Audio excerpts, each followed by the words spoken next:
¿Sabes qué es un colegio profesional? En un colegio profesional representamos y defendemos los intereses profesionales de los colegiados ante los poderes públicos. En definitiva, lo representamos de forma institucional. Si hay un problema, ahí estamos nosotros. Los poderes públicos crearon los colegios profesionales para que todos trabajen y ejerzan su profesión siguiendo unas normas unificadas. Así, esto permite que la ciudadanía ejerza sus derechos con todas las garantías. Ofrecemos un amplio abanico de opciones. En cuanto a formación, durante todo el año tenemos cursos que nuestros colegiados pueden hacer de forma online o presencial y que les ayudan a mejorar su currículum. Disponemos de una bolsa de empleo. Según su formación, les enviamos ofertas que se adaptan a su perfil profesional. También se puede contratar el seguro de responsabilidad civil, recibir asistencia jurídica y diferentes asesorías a nivel laboral, fiscal o técnica. Además, ofrecemos muchísimos otros servicios para colegiados. En un colegio profesional hay mucha vida social, eventos, concursos, visitas a empresa, actividades deportivas, de todo. Como ves, en Cogiti Valencia facilitamos el camino profesional de los nuestros.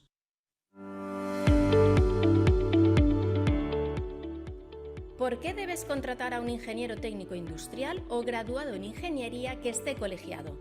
A la hora de contratar a un profesional, todos queremos al mejor y que su trabajo nos ofrezca las mayores garantías. Porque en Cogiti Valencia nuestro compromiso es ofrecerte profesionales perfectamente capacitados y totalmente actualizados. Tienen garantizadas sus atribuciones profesionales y están cubiertos por un seguro de responsabilidad civil. Esto solo lo puedes conseguir si acudes a Cogiti Valencia, donde encontrarás profesionales cualificados y colegiados. La ingeniería técnica industrial es una de las profesiones más versátiles que existe y pueden asistirte en muchos temas que seguro que no conoces. ¿Quién certifica la ficha técnica de tu vehículo en la ITV? También realizan informes acústicos, te proyectan las placas de energía solar o si vas a abrir un negocio en tu ciudad, son ellos los que te van a conseguir la licencia de actividad y ambiental, pero también te redactarán los proyectos de las instalaciones. Ahora que ya sabes algunos de los trabajos que realizan, ¿podrías vivir sin ellos? Si te resulta complicado relacionarte con la administración para realizar trámites, nuestro colectivo podrá representarte de forma telemática y de una forma fácil y sencilla podrás gestionar todos los trámites de tus proyectos. Contrata a un profesional colegiado, te facilitará la vida.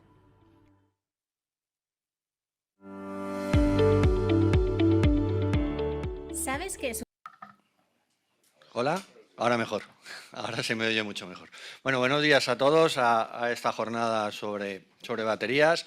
Mi nombre es Juan Checa, soy el gerente de este colegio, del Colegio Profesional de Ingenieros Técnicos Industriales y grados en Ingeniería equivalente al Ingeniero Técnico Industrial.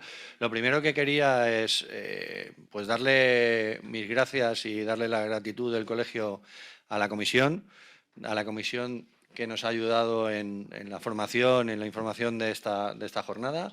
Muchas gracias a todos los que forman la comisión por su esfuerzo, por su tiempo y por haber aportado a esta jornada. El colegio, como siempre, en su afán de informar a nuestro colectivo, como la sociedad ha puesto en marcha esta actuación que hoy nos ocupa, esta jornada sobre baterías con estos ponentes que ahora Miguel os contará, pero además tenemos otras muchas jornadas y otras muchas acciones que llevamos a cabo, como las visitas que tenemos ahora a la empresa Istobal o la visita que tenemos a Cortes de la Muela en Iberdrola, otras jornadas como finanzas para no financieros, el método Hoskin para objetivar y para perseguir objetivos. En fin, hay muchas actuaciones y todas las actuaciones y todas las acciones que desarrollamos desde el colegio, por la parte de los colegiados las podéis seguir en nuestros boletines semanales y por las partes de la gente que no está colegiada o la gente que nos quiere seguir, podéis seguirlas la mayoría de ellas en nuestras redes sociales y en nuestro canal de YouTube. También hemos puesto en marcha para las empresas que quieran pues acercarse más al colegio, unos canales de colaboración que podéis, me parece que os han dado un folleto sobre los canales de colaboración que tenemos para las empresas que son afines a la ingeniería. Y para los colegiados, nada más que darles las gracias por estar ahí, porque sin los colegiados no habría colegio, eso somos todos los que estamos colegiados conocedores de ellos, y recordarles que simplemente nos sigan también en las redes sociales, que lean nuestros boletines y que colaboren con el colegio en todo lo que puedan y en hacer jornadas como esta, pues muchísimo mejor, ¿no? Yo, sin más, daros las gracias a todos por asistir y ya doy paso a Miguel. Miguel es un colegiado nuestro. Miguel pues también está en la comisión de PRL y nos ha ayudado a gestionar esta jornada. Sin más, Miguel ya presentará a todos los ponentes. Gracias, Juan. Bueno, pues nada, bienvenidos a todos, en nombre del colegio, de nuestra decana Angélica Gómez. Y nada, como se ha comentado Juan, pues soy miembro de la Comisión de Prevención de Riesgos Laborales y todos los años el colegio, por estas fechas, celebramos o conmemoramos el Día Mundial de la Seguridad y Salud en el Trabajo, que es el 28 de abril, pero por razones obvias ese día pues no se puede celebrar la jornada. Quizás el principal problema que tenemos nosotros cuando montamos una jornada es buscar el título, el tema del cual vamos a hablar.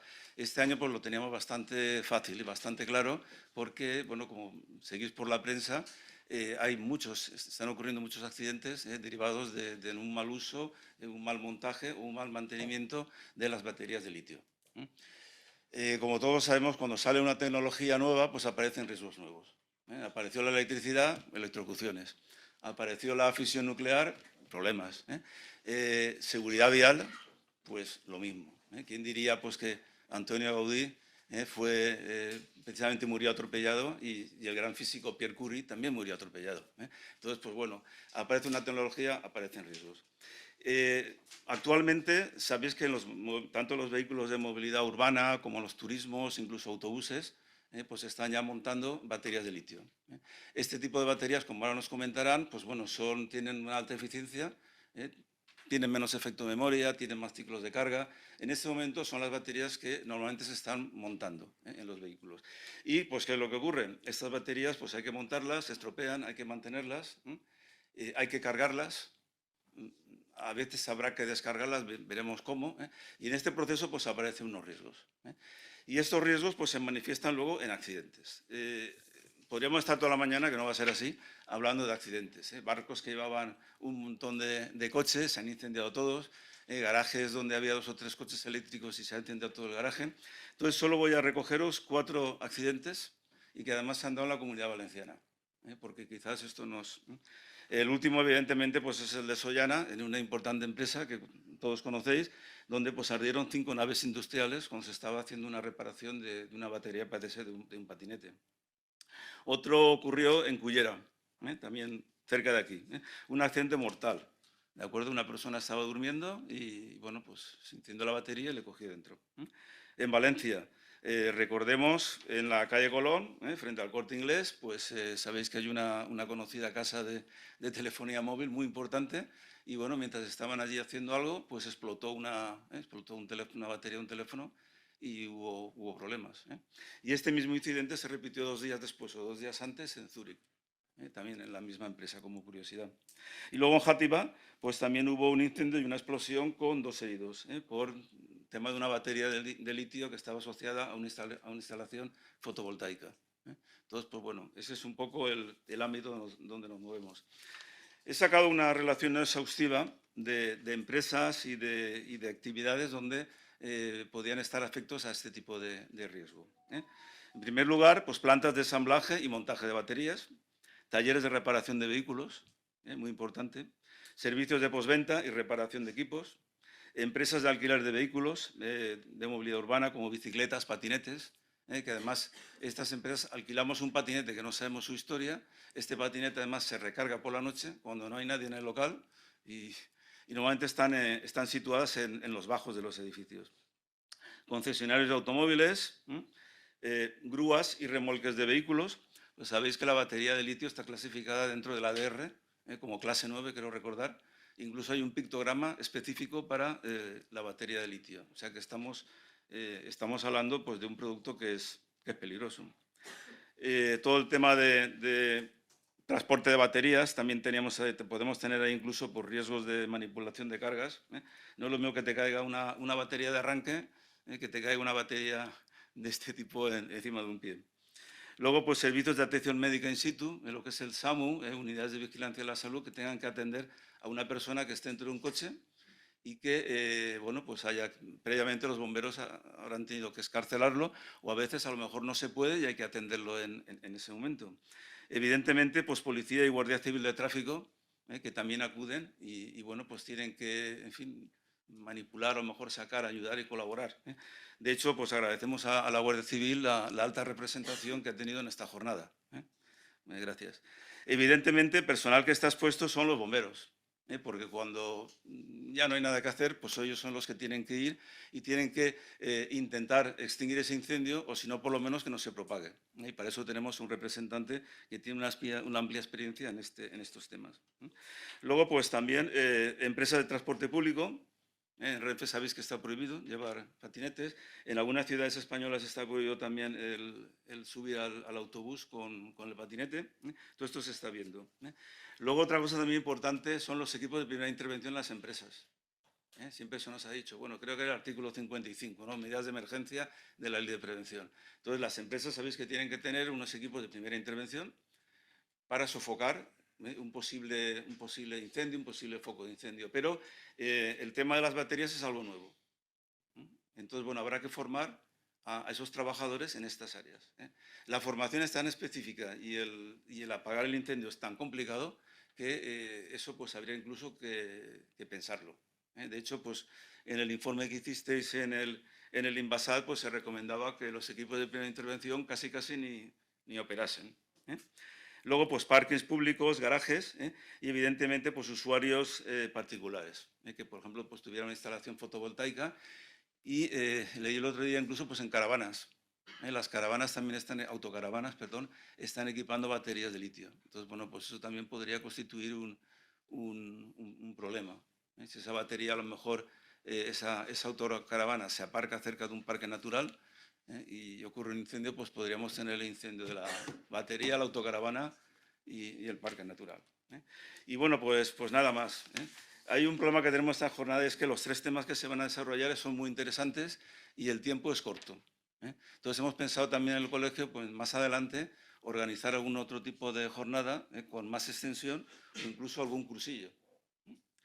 Eso ya lo iremos viendo. Al final de las ponencias tendremos un tiempo pues dedicado a ruegos y preguntas, donde, bueno, si estáis interesados podéis formular vuestra pregunta, y los que estéis conectados por streaming, pues bueno, también os atenderemos a la vuestra. Y bueno, sin más... Perdona, Miguel, un ¿sí? inciso. Los que están conectados por el streaming, por favor, que las preguntas las vayan lanzando por el chat y nosotros las recogemos, y en el turno de preguntas nosotros mismos las pasaremos para preguntarlos. Y la gente que está aquí en sala, cuando quiera preguntar algo, por favor que levante la mano, más que nada para acercarles el micro, porque si no la gente que está en streaming no les escucha, no les va a escuchar con atención. Bueno, pues nada más, Juan. Pasamos a presentar al primer ponente. Es don Juan Gilabert Marzal. Él es ingeniero industrial por la Universidad Politécnica de Valencia. Trabaja en la línea de baterías del Instituto Tecnológico de la Energía, el ITE, en las áreas de modelizado, simulación, aplicaciones y gestión energética. También trabaja en el área de ensayos, caracterización de baterías, capacidad y degradación. Juan es miembro del CTN 18, el Comité Técnico de Normalización sobre Sistemas de Almacenamiento de Energía Eléctrica, y representante de la BEPA, que es una asociación de comerciantes, es como un clúster, ¿no?, respecto al tema de baterías. Evidentemente, pues trabaja en diversos proyectos europeos en su sector. El ITE tiene también un máster, y dentro de este máster Juan es el que da el módulo de baterías. Por eso hemos creído que era la persona idónea para desarrollar este tema. Y sin más, pues bueno, Juan, tienes la palabra. Muy bien. Muchas gracias, Miguel, por la introducción. También muchas gracias por permitirme estar aquí en este entorno, poder compartir un poco desde el punto de vista técnico. Sí que quería empezar un poco la intervención dando una visión un poco menos alarmista. Entiendo que la sesión de hoy un poco va dirigida al riesgo y nos vamos a centrar en eso, pero en general las baterías de vehículo eléctrico y de otras, las baterías de litio en general son seguras. En el Instituto Tecnológico de Energía, un poco así ya fuera de la presentación, un poco de introducción, nosotros llevamos casi 15 años ya trabajando con baterías de litio, fabricando nuestras propias baterías de litio. manejándolas en laboratorio, y ahora recientemente hemos abierto el Battery Lab, un laboratorio que cubre toda la cadena de valor de las baterías, desde hacer el polvo, las materias primas, hasta el final de la cadena en el propio reciclaje de las baterías. Y un poco, si las cosas se hacen bien, en principio el nivel de riesgos no es mayor que otras tecnologías que conocemos, pero como ya ha adelantado Miguel, pues lógicamente una nueva tecnología hay que adaptarse a esto, ¿vale? Y ahora, sin más, voy a empezar un poco con una breve introducción, un poco de cuál es la situación actual, ¿vale? La situación a nivel mundial. Esto es un poco una gráfica de la evolución de las ventas de vehículos eléctricos en todo el mundo, un poco a nivel de nomenclatura. Lo que se llama BEV, Battery Electric Vehicle, estaríamos hablando de vehículos puramente eléctricos. El PHEV, el PHEV que se llama, es el híbrido enchufable, ¿vale? Un poco aquí se divide porque también las baterías son distintas entre sí, y aquí se ve un poco la división entre estas dos. A nivel así general ya se ve una tendencia claramente creciente. También se ve una predominancia de los colores azules, es decir, la mitad de los vehículos eléctricos ahora mismo están en China. No sé si alguien ha viajado en China, pero claramente ya en las calles ya se ve que la mayoría de los vehículos ya son eléctricos, y más de la mitad de los que se venden a día de hoy ya son eléctricos. Y el siguiente mercado en el que más vehículos eléctricos se venden serían los verdes, que es Europa, en el que el 25% de los vehículos a nivel mundial se venden en Europa, ¿vale? Entrando un poco en el mercado europeo para ver la situación, pues claramente tenemos a Noruega, que va con mucha ventaja. El 88-90% de lo que se vende son los puntitos de cuota de mercado, son eléctricos, y abajo en número con una predominancia de los puramente eléctricos, ¿vale? En Alemania, en cambio, la tendencia es otra, se va más por los híbridos que los eléctricos. ¿Y dónde está España aquí? Pues la verdad es que aquí vamos un poco por detrás, tendencia creciente en cualquier caso. Lo que vamos a hablar ahora cada vez se va a dar más, un poco el mensaje a transmitir. Aquí ahora mismo se están vendiendo pues un 15%, estaríamos por debajo de Alemania en este caso. Además, con los costes de la electricidad, pues se ha desincentivado un poco últimamente estos últimos años, pero en cualquier caso creciendo el número de ventas de vehículos eléctricos, y en las calles cada vez hay más, ¿vale? Nada, esa breve introducción, y ahora ya quería entrar directamente en la arquitectura de la batería de litio. Me voy a centrar en vehículo, en principio, aunque hablaremos y son similares en los vehículos de movilidad personal. Vamos a entrar y vamos a ver una batería. Lo primero que llama la atención en este proceso de desensamblaje de una batería, que es el que voy a seguir un poco para hacer la exposición, bueno, lo primero que llama la atención es que en la imagen de la derecha la persona que está haciendo el desensamblaje no lleva EPIs en las manos, y es una buena jornada para comentarlo, un poco que esto es un trabajo de investigación y tal, pero al menos el haber tenido la precaución de usar los EPIs básicos, que ahora comentaremos. Y lo segundo que llama la atención es que en la apertura de una batería de litio lo que menos se ve es litio, ¿vale? No se ve el elemento que almacena la energía. Sí que se ve una carcasa, ¿vale? En la imagen central ahí ya se le ha quitado la carcasa. Se ven unos bloques de aluminio, que es los bloques de la derecha, que es lo que llamamos módulos, que es una agrupación de elementos, pero que están confinados dentro de un bloque de aluminio. Se ve una electrónica al final de la imagen central, a la derecha, ahí hay una tapa metálica por temas de compatibilidad, pero dentro hay un BMS, Battery Management System, que es un poco el cerebro y es el que gestiona la batería de forma segura y eficiente.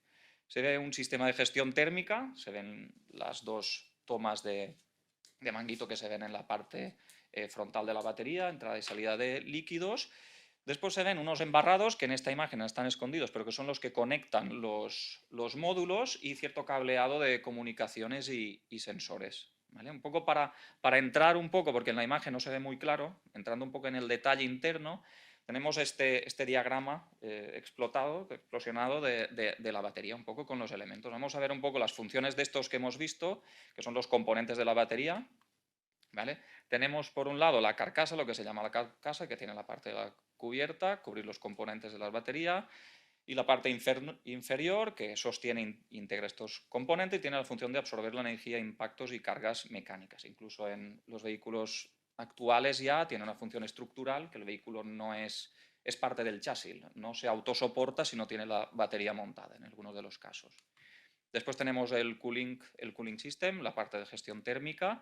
Esto tiene que controlar la disipación de calor, mantiene las temperaturas dentro de un rango correcto, tanto desde el punto de vista de seguridad como de gradación. Esto afecta a la vida de la batería. Tenemos los bus bars, los embarrados que conectan, que aseguran que la energía y la potencia, sobre todo, se distribuye correctamente entre los módulos. El BMS, este cerebro que asegura y hace trabajar la batería en óptimas condiciones. Y por último, estos módulos, estos bloques de aluminio que aseguran que la energía, que almacenan la energía, es el propio elemento que lo almacena. Pues vamos a ver estos módulos, qué es lo que tienen dentro. ¿Vale? Esto es el módulo de una batería de vehículo eléctrico, los hay de muchas tipologías, este es un ejemplo concreto. ¿Qué contiene dentro? Pues vemos en la imagen de la izquierda que vemos pues, una cierta sensórica, vemos unos embarrados, unas plétinas de cobre que normalmente están soldadas a láser. Estas uniones soldadas son las que se conectan a los terminales y al mismo tiempo van conectadas al elemento que almacena la energía eléctrica, que es lo de la derecha, estas bolsas que se ven, estas bolsas con colores metálicos, eso es la celda, que es el elemento que almacena la energía. Adicionalmente puede tener un BMS esclavo, en este caso lo lleva, no se ven las imágenes, pero sí que lleva para controlar la sensórica. En una batería de vehículo eléctrico podemos estar hablando de centenares o miles de celdas. El BMS tiene que gestionar todas y cada una, tiene que tener conexión eléctrica con todas y tiene que mantenerlas todas en funcionamiento perfectamente. ¿Vale? Eso es una cuestión que a veces se deriva a una arquitectura de maestro esclavo y es lo que deriva en el BMS esclavo. Y después la parte TIM, la parte de Thermal Interface Material, ciertos materiales de intercambio de calor, porque hay que disipar esa temperatura de la batería, ¿vale? Es gestión térmica. Poco viendo, ahí hemos visto un ejemplo, un poco extendiéndolo al resto de baterías que hay ahora mismo en la calle. Los tipos de celdas que contiene, la que hemos visto es la de abajo del todo, abajo en el centro, ese tipo pouch, tipo bolsa, que sería ahora mismo el 21% del mercado de vehículos eléctricos lleva este tipo de celda. Las de en medio, las celdas prismáticas, es la más habitual en vehículo eléctrico, que cubre un 55% del mercado, y la cilíndrica, que utiliza Tesla en algunos de los modelos, ahora mismo es un 24% del mercado de baterías. ¿Vale? Un poco la disposición, pues a la derecha se ve que externamente la batería puede parecer la misma, pero internamente la disposición de los elementos, la gestión que se hace es muy distinta y cómo están distribuidos internamente. ¿Vale? Vamos a entrar un poquito más dentro de esa celda. ¿Vale? Aquí tengo un recopilatorio un poco más orientado al diseño de una nueva batería. No voy a entrar en las cosas positivas, los puntos positivos de cada tipo de celda, pero al final a la derecha tenemos unos ejemplos.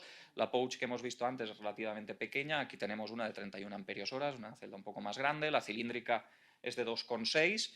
Las hay de más capacidad, las hay que son tipo botella, incluso puede haber de 10 amperios hora que son tipo botella, y las prismáticas, la de arriba a la izquierda, que es de 48 amperios hora. Son los ejemplos que tenía en el laboratorio y directamente pues, otros formatos de estas celdas. ¿Vale? Vamos a entrar dentro y ¿qué es lo que tienen estas celdas dentro? Estas bolsas que protegen a los elementos que almacenan energía. Pues básicamente tienen un colector de cobre, un colector de aluminio. Después, lo que le da las propiedades a la batería, que son, por un lado, el ánodo y el cátodo, y después un separador, que es una lámina plástica, digamos un film que los separa y permite el intercambio iónico entre las dos partes. En realidad aquí la parte, permitidme decirme, más importante, todas son necesarias, pero la que le confiere a las celdas la característica de la propia batería es la parte positiva, la parte del cátodo. ¿Vale?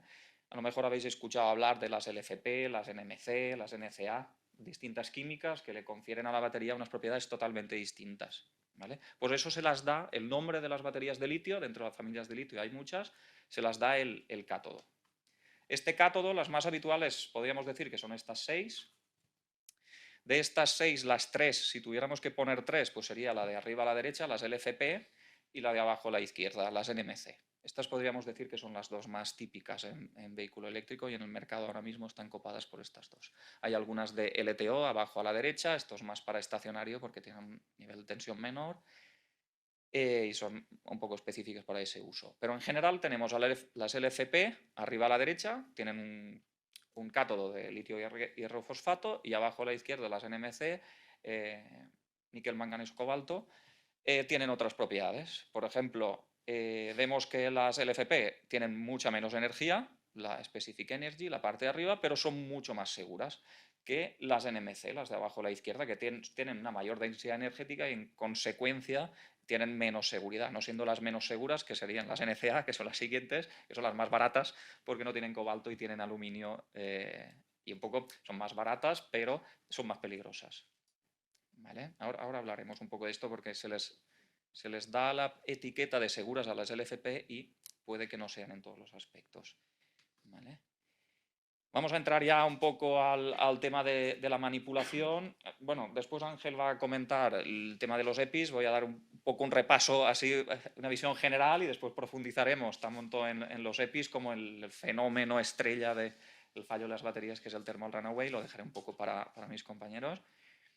Riesgos en la manipulación. Un poco, los riesgos los podemos ver y se ven normalmente. La clasificación son estos 5 riesgos. ¿Vale? El primero de ellos es un riesgo eléctrico.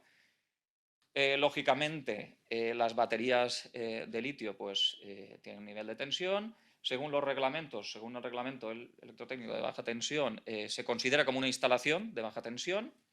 ¿Vale? Y aquí sí que quería comentar un poco los niveles de tensión de las baterías. Es habitual en los sectores de automoción hablar de baterías de alta tensión, ¿vale? Pero hay que ser conscientes que a nivel legislación española las baterías de litio nunca son de alta tensión, ¿vale? El reglamento establece que los 1500 voltios en continua es lo que se considera alta tensión, pero habitualmente las que hay en vehículo eléctrico, las de mayor tensión, pues son las de 800 voltios, pueden llegar un poco más a nivel de carga, tensión máxima de carga, pero en cualquier caso sería baja tensión. ¿Vale? En automoción, pues claro, se viene un poco de la tendencia de la batería de plomo, se considera que todo lo que está por debajo de esos 50 voltios, 48, pues se considera baja tensión, incluso algunas híbridas se consideran baja tensión y a partir de ahí es alta tensión. Pero a nivel de reglamento, en cualquier caso, esto está catalogado como baja tensión.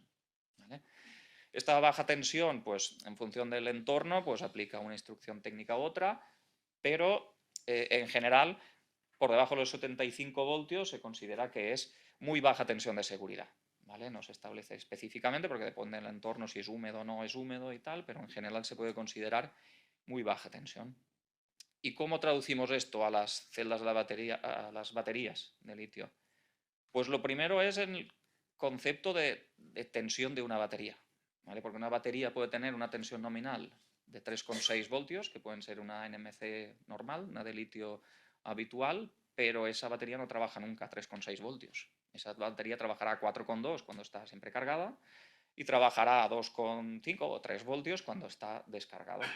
Claro, tensión nominal, ¿qué es la tensión nominal de una batería? Pues refleja poco la importancia de esa tensión. Si pensamos en una batería que tiene 100 celdas, por ejemplo, pues los 3,6, pues una tensión media podría ser 360 voltios, la de un vehículo eléctrico, pero en carga va a subir a los 420 y en descarga estará en los 250 voltios. Es decir, un poco estos niveles de tensión del reglamento que establece como cosas fijas en instalaciones eléctricas, para las baterías cambia un poco el paradigma. Los riesgos pueden estar si están cargadas en un nivel de tensión, si están descargadas en otro nivel de tensión, y habría que ver específicamente para esa batería de litio qué rangos de tensión aplica. ¿Vale? Esto un poco a nivel de imagen, hay mucha información. A la izquierda hay un perfil de descarga, se ve la tensión cómo evoluciona una celda desde máximo nivel de carga. A la izquierda tenía la capacidad 0, se empieza a descargar y empieza a evolucionar bajando la tensión hasta la tensión mínima, donde la capacidad pues, es donde corta al eje horizontal en 2,5 voltios. ¿Vale? Muy bien. Pues vamos a ver un poco vamos a traducir ya esto a riesgos específicos. Hemos hablado antes de que las baterías se configuran a nivel celda, módulo y pack. Nosotros manejamos los 3 niveles y se puede considerar, un poco en manejo de laboratorio, habitualmente los riesgos van asociados a nivel celda, módulo y pack. Cada caso es un caso especial, pero en general podemos decir que los riesgos son distintos y presentan estos 3 niveles. La celda nunca va a pasar de los 5 voltios. El módulo normalmente no se diseña por gestión en planta, en el montaje, en el proceso de fabricación, para que supere los 75 voltios, porque en cualquier caso sería baja tensión y son no hay problema de electrocución en principio, y el nivel de pack no suelen superar los 1000 voltios, ¿vale?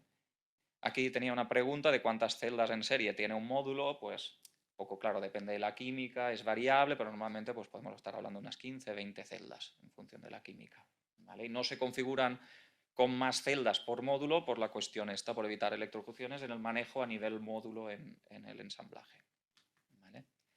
Esta parte la voy a pasar un poco más por encima porque después Ángel va a profundizar en el tema. A nivel de reglamento sí que se habla que a nivel celda, por ejemplo, no habría ningún problema de electrocución, podría ser muy baja tensión de seguridad y no necesita ningún tipo de EPI, pero es verdad que también especifica el reglamento que ello no debe de generar ningún tipo de intensidad o que las corrientes de cortocircuito no supongan un riesgo de quemadura.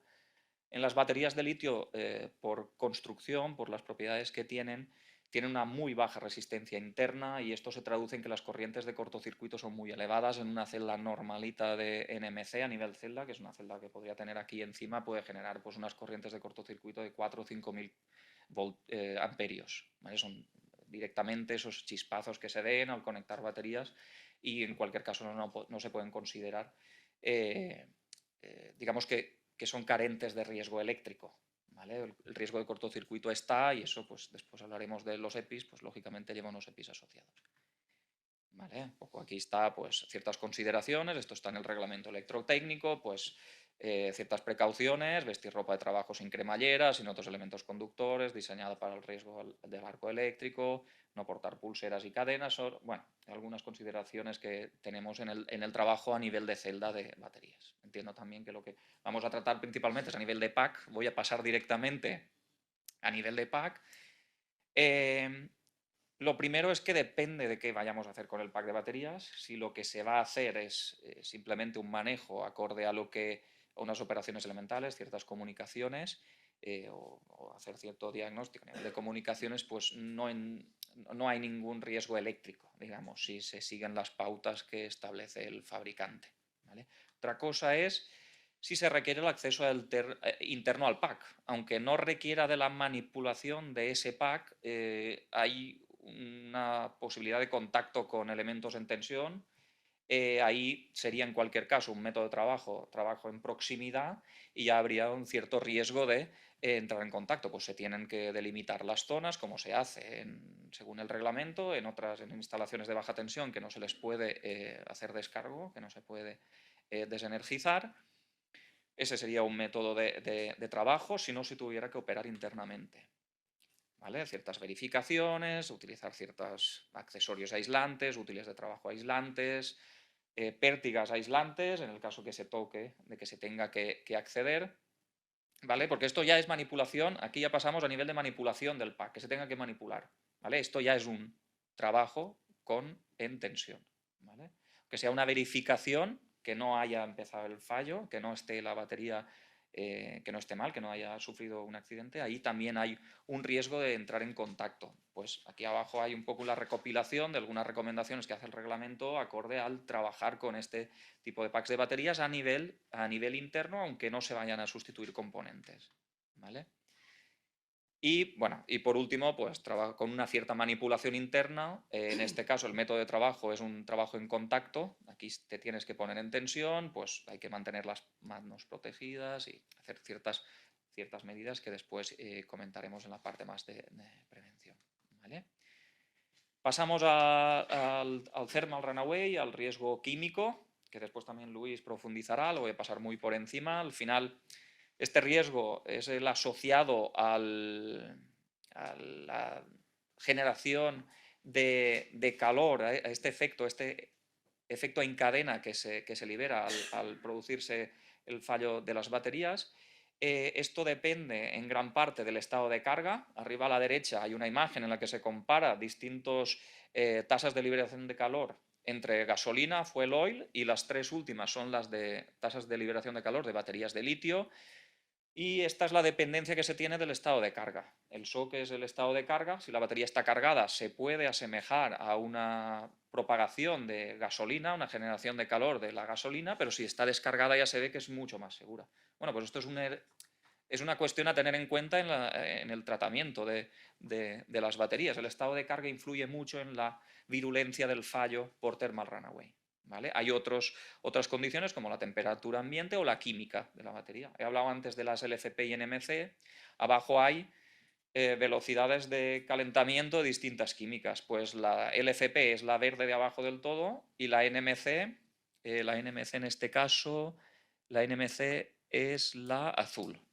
¿Vale? La azul. Bueno, pues hay 50 grados por minuto, en el otro pues menores grados, ¿vale? Esto es un ensayo normalizado, pero bueno, ya se ve la comparativa que la batería de litio, depende de qué química sea, afecta mucho a la velocidad con la que sube el calor y las temperaturas que se alcanzan, ¿vale?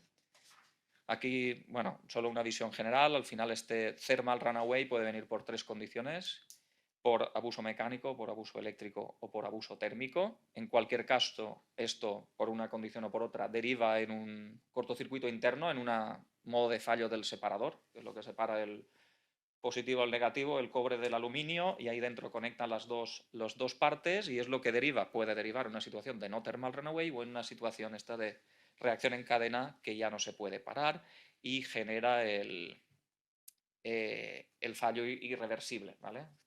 Es una generación de calor que ahora después veremos los detalles, pero que no se puede parar, ¿vale?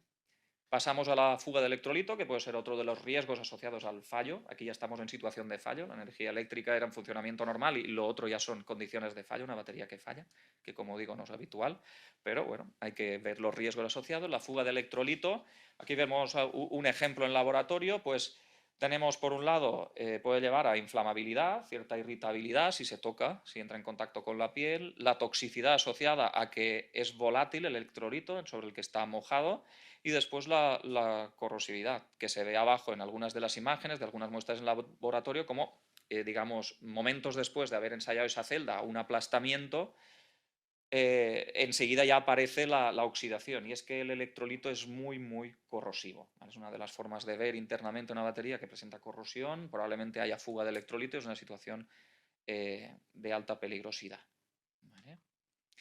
Si pasamos al tema de la propagación, una vez ya se da este thermal runaway, puede darse la situación que, aparte de que falle una celda, que eso se propague al resto de celdas. Aquí tenía un pequeño vídeo en el que se ve la propagación.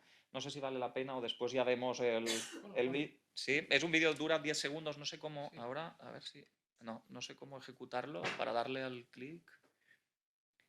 Es un vídeo en el que se le hace un punzonado, ¿vale?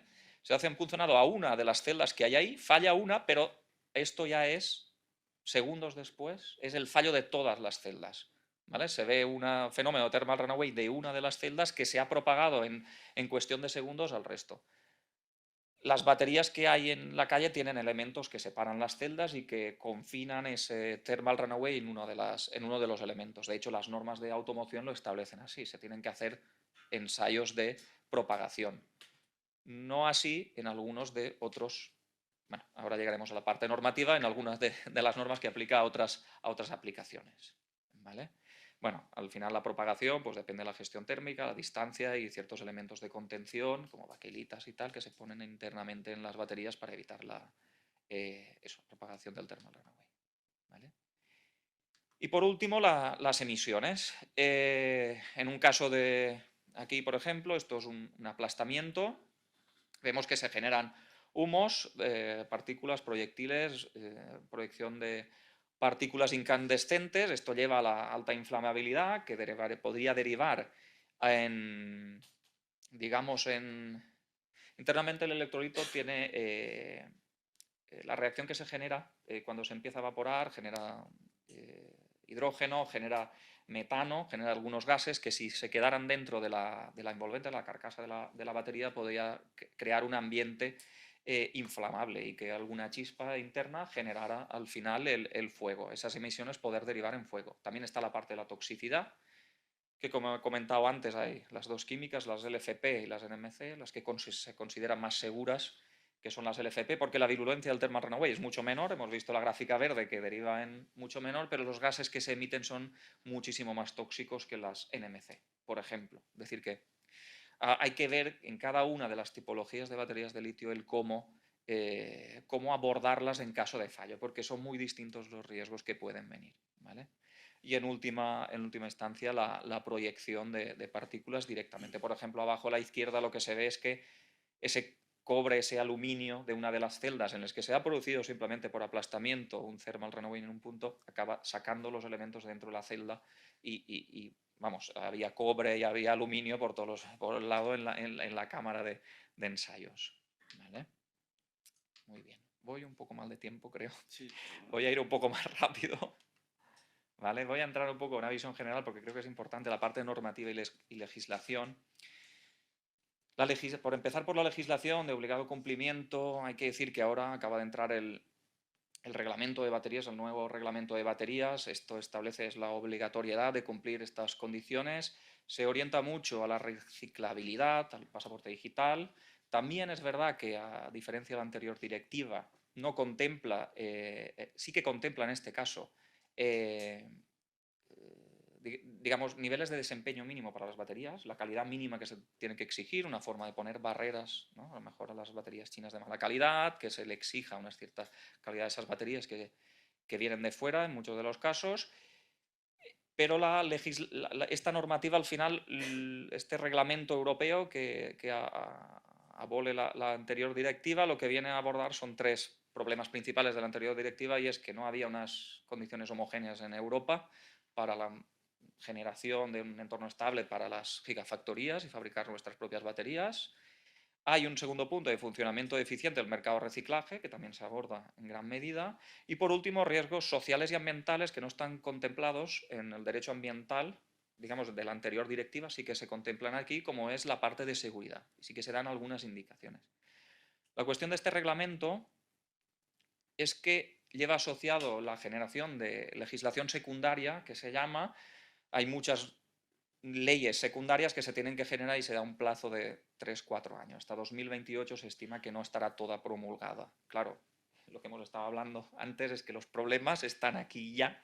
¿Qué hacemos estos 4 años? ¿Cómo tenemos que lidiar con esto mientras madura un poco la situación? Vale, pues eso es lo que un poco acaban supliendo, aquí hay un poco la clasificación general de las baterías, acaban supliendo pues otras normas derivadas, ¿vale? Por un lado está la consideración para el transporte, las que aplican para el transporte de mercancías, tanto en el ADR como en el Manual de Pruebas y Criterios de Naciones Unidas, que es el que se aplica para cumplir el ADR, como en otra normativa, ¿vale? Hay un poco de confusión al respecto, porque muchas veces se da como segura una batería cuando simplemente cumple la 38.3, se le llama, ¿no? Que cumple para el transporte aéreo. Pero hay que decir que la normativa para el transporte aéreo es específica para el transporte aéreo. Y no vale que les hagas unas pruebas de vacío, por ejemplo, que hacemos en el laboratorio. Vale para el transporte aéreo, transporte por avión directamente, pero no te evalúa la seguridad de la batería para el uso. ¿Vale? Para ello hay organismos de normalización, hay algunas normas en este momento citadas en la reglamentación, pero son pocas, y al final son algunas de obligado cumplimiento, muy pocas de obligado cumplimiento, y la mayoría son opcionales, pero que salvaguardan y establecen métodos de ensayo para evaluar esas baterías en condiciones seguras, ¿vale? En dar esas baterías como seguras. Los organismos de normalización que aplican a baterías, está la ISO, la IEC, la SAE y la UL, un poco son organismos internacionales. A nivel de battery pack, al final, la normativa de baterías la constituyen unas 400 normas, hay de baterías. Un poco las tres formas de clasificar las habituales son si son a nivel de celda o a nivel de pack de baterías. A nivel de celda siempre las promulga, les establece la IEC. A nivel de pack, digamos, son normas ISO. Después, según la aplicación, aquí hay 3 ejemplos, por ejemplo, a modo de ejemplo, pero en realidad, según aplicación, hay muchísimas aplicaciones. Para movilidad ligera hay unas normas, para vehículo eléctrico específico son otras normas, en función del tipo de vehículo eléctrico, motos cumplen unas normas, cada una de las aplicaciones tiene una, y por último, todas ellas se dividen en 2 grandes bloques, las de durabilidad, digamos, o funcionamiento, y las de seguridad, ¿vale? Aquí tengo algunas que me voy a saltar, son algunas de las más representativas, son documentos con mucho nivel técnico, algunos de ellos los aplicamos en laboratorio, un poco para orientar al diseño de las nuevas baterías o evaluar diseños ya hechos, ¿vale? Y al final, las que aplican a la sesión de hoy serían las de seguridad, ¿vale? Seguridad y abuso. Estas evalúan pues, condiciones de uso malintencionado para la aplicación prevista. Por ejemplo, las de vehículo eléctrico en Europa, pues hay una prueba de inmersión en la que se tiene que mantener la batería inmersa a una cierta profundidad y evaluar que esa batería funciona. Eso, por ejemplo, a nivel de patinete no se aplica. En la norma, ahora la homologación que entrará en vigor en 2027, obligatoria, pues en esa norma, la 17.128, pues no aplica. Es un detalle concreto que aplica a la aplicación y que en legislación no cubre este tipo de pruebas, ¿vale? Y ya por último, la última diapositiva, esta es un poco el cómo se evalúa el fallo de las baterías. EUCAR, que es la Organización Europea de Vehículo Eléctrico, establece 7 niveles de severidad del fallo, que lo llaman, desde un nivel 0 en el que no hay efectos a un nivel 7 en el que hay explosión. En medio hay unos niveles que las normas establecen como que para unas ciertas condiciones, por ejemplo, se le quita al BMS la protección de sobretensión y se tiene que evaluar que eso no llegue a un nivel 4, ¿vale? Pues no se tiene que ver venteo con una pérdida de masa mayor al 50% de la batería, o que no llegue al fuego, por ejemplo, que es un nivel 5. Bueno, por eso se ensayan las normas, por eso un poco las baterías de vehículo eléctrico pues son un poco de las más seguras, hablábamos antes de un poco de las más seguras porque son las que más definido tienen estos niveles de fallo, ¿vale? Un poco esto es lo que quería comentar en general, que hay un poco de desconocimiento de lo que es obligatorio y lo que no, y lo que hay disponible en literatura técnica. Pues nada, gracias a Juan por su... Nada, agradecer a Juan su sintética y resumida exposición, porque evidentemente pues, para esto necesitaría como bastante tiempo. De todas formas, la presentación, ¿no? La pasaremos.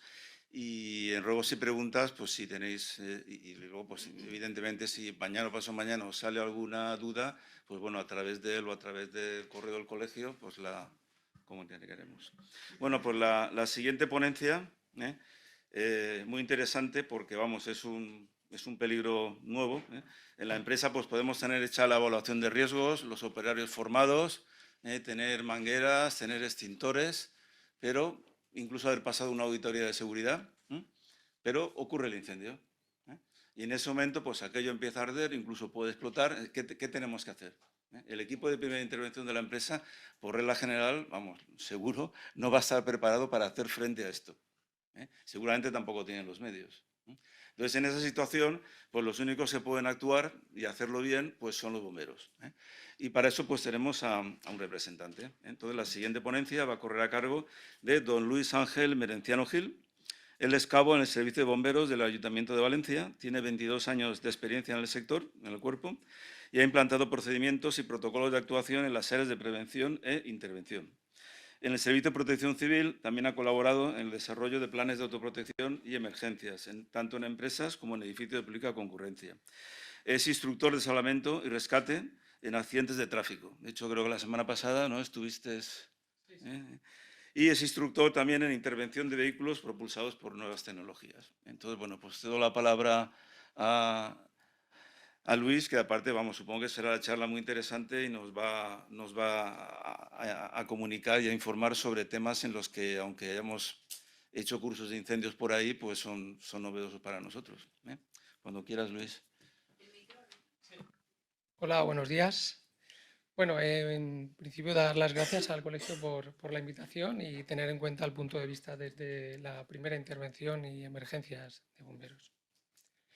Bueno, pues comenzamos con las baterías de ion litio. Están presentando una tasa de crecimiento exponencial y un desarrollo de futuro con ciertas incertidumbres tanto a nivel social como empresarial. Su aumento en la demanda está potenciado principalmente por los vehículos eléctricos, en un segundo lugar por los artículos electrónicos y portátiles, y el desarrollo de pequeño consumo un 18. Vemos que el crecimiento en este gráfico de barras es exponencial, con un aumento del 34% anual, que es bastante. Aunque el ratio y este tipo de accidentes no son muy habituales, aunque parezca lo contrario, son dispositivos muy seguros, muy seguros. Los incendios de este tipo son un fenómeno que ya forman parte de nuestras vidas, como lo veremos, y sus consecuencias potenciales pueden ser muy relevantes. Como vemos, la prensa está al corriente de todo lo sucedido y tenemos a través de los medios de comunicación, estamos totalmente informados, como bien ha apuntado Miguel al principio, los diferentes tipos de servicios que se dan y vemos que existen algunos con causas prácticamente bastante relevantes con víctimas. Como ha apuntado Miguel, el motivo del incendio de la fábrica de Cecotec, que al parecer fue por un patín eléctrico que estaba en carga. Y lo que habría que plantearse es si estas notas de prensa estarían ahí si no se tratara de vehículos, o sea, de baterías de ion litio, ¿no? O sea, que es lo más relevante. Vamos a tener como referencia una investigación de un informe del año 2013. Es importante hacer referencia al año porque desde hace 11 años se sabe perfectamente que la lucha contra el fuego de este tipo de baterías en incendio de vehículos que tienen baterías eléctricas, en esos ensayos se planteaban los escenarios con baterías en distinto nivel de capacidad y carga, cuyas conclusiones están vigentes a día de hoy. Tenemos en la imagen superior cómo se muestra un poco la fuga térmica que ha comentado Juan, cómo se manifiesta el ardo de fuego y cuáles son los métodos que hoy por hoy estamos utilizando para extinguir la batería, que no existe otra que no lleguemos directamente al corazón, al módulo de la batería. Podemos enfriar la batería, podemos contener el incendio, pero no lo podemos extinguir. Las conclusiones que se sacaron de ese ensayo fueron que son capaces de predecir la reignición a base de emisiones previas de los gases que se ven anteriormente de la batería, que ha demostrado que mayor capacidad de carga de batería, mayor temperatura y mayor dificultad de extinción. Otras de las conclusiones extraídas fueron que aunque el riesgo eléctrico está presente, no detectaron problemas en el mismo en caso de incendio, que los EPIs empleados para la extinción habituales son adecuados y que es preciso un consumo mayor de agua para vehículos de combustible tradicional. Es algo que tenemos como referencia y sabemos hoy por hoy que en nuestros trenes de salida hay que incorporar este tipo de vehículos. Tras un incendio, en previsión de reignición es preciso mantener el vehículo aislado y separado de elementos combustibles. Sabemos que la reignición es un caso que se prevé. ¿Vale? La evolución del mercado y la siniestralidad. Esta comparación es importante porque vemos la clasificación de las baterías de ion litio según los usos más comunes y la respuesta a la emergencia. Entonces tenemos que los pequeños dispositivos para nosotros representan un riesgo bajo, que los dispositivos de movilidad personal sí que representan un alto riesgo, los vehículos de transporte de útiles, como pueden ser los vehículos de transporte de reparto de mercancía de pequeño volumen, los carritos de golf, algún tipo de estos vehículos, un riesgo moderado. Los vehículos eléctricos presentan un riesgo muy bajo, principalmente consideramos los vehículos eléctricos los que están categorizados para ir circulación en carretera y matriculados. Y como último, el sistema de almacenamiento presentan un riesgo muy bajo. Para nosotros sería esta la clasificación principal en función del tipo de batería y elemento. Encontramos un estudio, una estadística que es bastante reciente sobre los incidentes globales en un incendio de batería que involucran los vehículos eléctricos frente a los dispositivos de movilidad personal. Y encontramos que los vehículos eléctricos tienen 44 incendios de batería, de los cuales 15 heridos y 4 muertes. En vehículos autobús, 3 incendios y en vehículo pesado camión, 2 incendios, sin ningún herido y sin ninguna muerte. En comparación con los dispositivos de movilidad personal, tenemos 500 incendios de batería en 6 meses, con 180 heridos, que con lo que eso representa que han sido asistidos a nivel hospitalario y 36 muertes. O sea, la comparación es relevante. ¿Y por qué esto es así? Porque los vehículos eléctricos tienen unos BMS sofisticados que controlan la batería, unas pruebas y unas certificaciones muy rigurosas y unos controles de calidad que deben pasar, una seguridad homologada para ocupantes y un bajo desgaste de uso diario. Al contrario de los DPM, los dispositivos de movilidad personal, tenemos que a menudo celdas y BMS están mal construidos, no hay una norma específica de propiedad privada, pocas consideraciones de seguridad y un alto desgaste. Y el principal riesgo que conllevan es el almacenamiento y carga en interiores, que es lo que hoy por hoy están generando la mayor parte de nuestras intervenciones. No es a través de los vehículos eléctricos de movilidad, sino a través de estos dispositivos, pequeños dispositivos de movilidad, sobre todo porque se almacenan y se cargan dentro de viviendas, generando incendios que se desarrollan, como bien ha explicado Juan, de manera muy rápida. Y ese desarrollo del incendio provoca que al final no se pueda evacuar. El principal riesgo que tenemos es la fuga térmica o runaway. Todos estos accidentes de fuga térmica son el resultado de un aumento de la temperatura de las celdas. Este aumento se provoca por una temperatura que puede verse a múltiples causas, principalmente daños mecánicos, una descarga profunda que produce que se cree una célula inestable, una sobrecarga térmica provocada por el calor extremo o fuentes de energía, por radiación si están expuestos a un incendio, o una sobrecarga eléctrica durante la carga o descarga que sobrepasen los límites de diseño que tenía el fabricante. El proceso se desarrolla principalmente con una generación de calor, con un aumento de temperatura relativamente baja, 60 grados.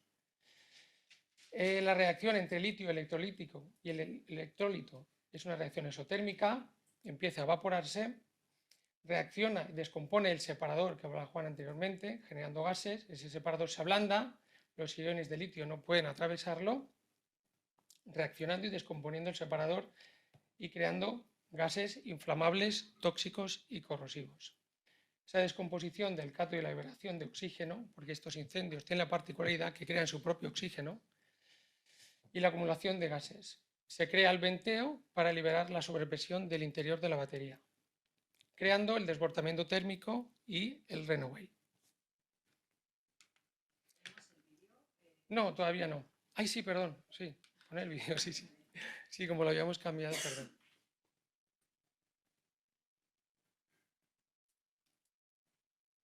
Bueno, vamos a ver el proceso de la fuga térmica, cómo se produce la evolución y el desarrollo del incendio, cómo se va propagando a las celdas colindantes, y fijaros el rápido desarrollo y propagación del incendio. Esto es equiparable a encontrarnos en una situación de un incendio en un vehículo eléctrico en nuestras carreteras.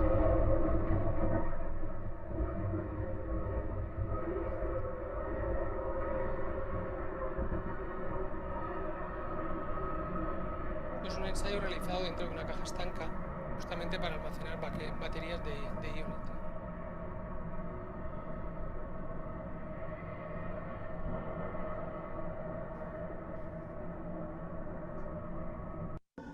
Esto va a ir en función de la densidad energética que en ese momento tenga la batería.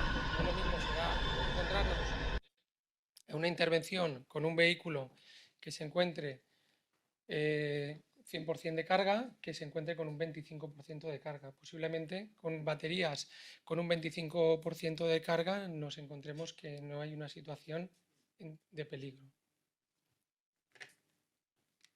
Importante a tener en cuenta. ¿Qué riesgos asociados tenemos a la intervención? Los principales riesgos y dificultades operativas que nos encontramos en este tipo de intervenciones son el rápido desarrollo inicial del incendio, una súbita inflamación de los gases liberados en la reacción runaway, la posibilidad de explosión si esa fuga de gases se encuentra en un espacio confinado, la posibilidad de reignición, y la mezcla de gases generada y liberada es inflamable y tóxica. ¿Vale? La dificultad de aplicar efectivamente el agente extintor dentro del pack de la batería es la principal dificultad que nos encontramos. Nosotros cuando llegamos, como bien ha explicado Juan, la estructura del vehículo se encuentran encerradas la batería en unas jaulas que están herméticamente cerradas, que tienen que cumplir incluso una reglamentación IP, que son justamente para impedir que entre agua dentro de las baterías. Entonces, cuando llegamos a este tipo de incendios, principalmente lo que podemos hacer es contenerlo y enfriarlo hasta que tenemos la posibilidad de acceder al pack de la batería, a las celdas o a los módulos de la batería. Nos es muy difícil extinguirlos. Por eso necesitamos gran capacidad de agua y en la movilización de recursos tenemos una bomba nodriza con bastantes litros de agua, alrededor de 12.000 litros de agua. Respecto a la intervención, en comparación con los incidentes de este tipo de riesgos que teníamos anteriormente, hemos tenido que añadir una serie de tácticas y técnicas a las que habitualmente estamos acostumbrados, ¿vale? En las que se incluyen modificar los trenes de salida de intervención, como os he dicho anteriormente, enviado medios específicos de más dotación y vehículos autobomba para garantizar ese abastecimiento de agua, reconocer la importancia de la zonificación y la aproximación. Sabemos que podemos estar expuestos a explosiones o inflamación de los gases de la fuga de gas de la batería, evitar la manipulación directa de la batería directamente en el siniestro en que nos encontremos, obligatorio el uso de EPIs y equipos de respiración, emplear equipos de ventilación cuando se trate de incendios confinados, considerar opciones de inundación dependiendo de la batería y de la circunstancia del incendio, se podrá valorar, y de la logística, gestionar los residuos. Sabemos que los compuestos de la combustión son altamente tóxicos, incluidos el agua que utilizamos para la extinción. De hecho, en ensayos que utilizamos tenemos que tener siempre controlada ese agua. Es muy complicado. Y la custodia y vigilancia del vehículo. Sabemos que existe la posibilidad de reignición. De hecho, nosotros colaboramos con algunos laboratorios de bancos de pruebas y hemos tenido baterías que después de esa batería, pasado un año de su ensayo, se ha vuelto a reiniciarse un incendio. Un año. Otra parte importante, desde nuestro punto de vista, de la intervención, es la prevención y la protección contra incendios, sobre todo en los sistemas de protección activa y pasiva. Esto amortigua, en cierta manera, cuando nosotros llegamos a la intervención. Es una parte fundamental de contener el incendio, de que no evolucione. Entonces, se debe contar principalmente con una detección temprana, eso es fundamental, la detección rápida, que muestre signos anormales para evitar un descontrol térmico inicial, sectorización de incendios para evitar la propagación. Es una solución relativamente fácil de integrar a nivel de arquitectura. El control de humos, que es fundamental, y controlar la temperatura, para nosotros también es muy importante, porque también nos ayuda, en cierta manera, a localizar y extinguir el incendio y a evacuar a las personas que puedan encontrarse involucradas en el incendio. Y la extinción a través de sistemas fijos, automáticos, que contribuyen a la propagación del incendio. Todas estas medidas son importantes antes que llegamos nosotros y somos el último eslabón, ¿no? Y minimizar el incidente. Siguiendo el hilo, vamos a poner como ejemplo una normativa concreta sobre garaje-aparcamiento, que es una de las características que a nosotros como primeros intervinientes más nos preocupan. Y para ello vamos a poner como ejemplo la normativa de distintos países a nivel europeo que se basan en dos parámetros principales, que son el aislamiento, la compartimentación y la separación, como medidas de seguridad pasiva, y los medios de extinción automática. Respecto a los vehículos eléctricos, el requisito específico van vinculados concretamente sobre los puntos de recarga, más que hacia el vehículo eléctrico. No constituye, por tanto, un modificador de las medidas de seguridad, no existen, si no existen puntos de recarga. ¿De acuerdo? Barcelona es un ejemplo de este tipo de medidas que se están tomando en esta materia, sí que ha legislado y marcado unas directrices claras, como la señalización concreta, corte eléctrico general en instalaciones de recarga y limitar puestos de carga en pisos inferiores al sótano -1. Eso hoy por hoy, que nosotros sepamos, únicamente está en la ciudad de Barcelona. La situación actual, a través de los primeros equipos de intervención de bomberos, hacia la respuesta. En este sentido, nuestro servicio no permanece indiferente a esta situación y hemos adquirido una serie de experiencias de intervención, a través de intervenciones reales, hemos profundizado en la investigación de este campo, en la práctica a través de grupos que tenemos concretos de rescate en accidentes de tráfico y grupos de intervención de incendios de interior. En colaboración hemos creado una serie de procedimientos y que hoy en día tenemos actualizados a través de a través de nuestros procedimientos de actuación para atender este tipo de servicios con medios técnicos y específicos. Destacar la importancia de tener un catálogo de riesgos, como había apuntado Miguel, y la necesidad de regulación normativa y coordinación con otros ámbitos, tanto públicos como privados. Y la divulgación para nosotros es una herramienta fundamental para afrontar la realidad tecnológica que tenemos en la actualidad mediante procedimientos y protocolos y la adquisición de medios específicos técnicos para actuar sobre este tipo de servicios y la adaptación de la normativa vigente y la implantación de campañas divulgativas y de sensibilización como están haciendo otros países que son Ámsterdam, Nueva York, Londres o París, en el uso sobre todo de los dispositivos de movilidad personal.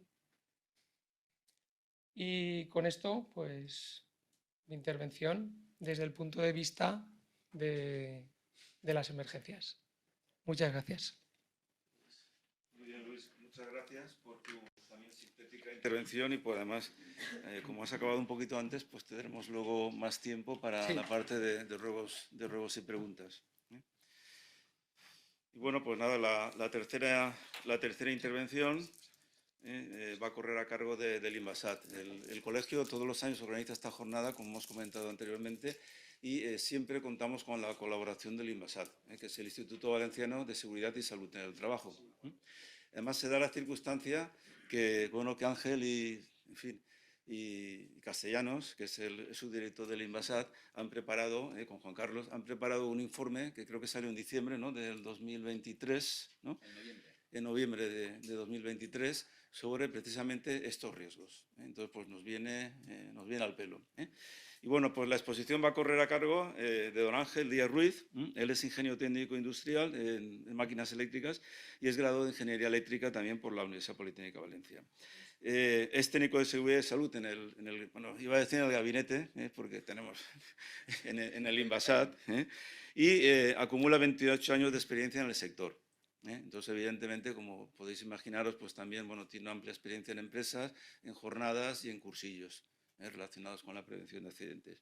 Entonces, pues nada, él nos va a comentar un poco desde el punto de vista ya de empresa, qué es lo que tiene que hacer el empresario, qué es lo que puede colaborar el servicio de prevención, y luego pues todo el tema este de formación, donde seguramente pues habrá que contar con bomberos, porque esto ya es una cosa personal mía, los servicios de prevención actualmente en estas disciplinas pues aún no tienen esa experiencia, es lógico.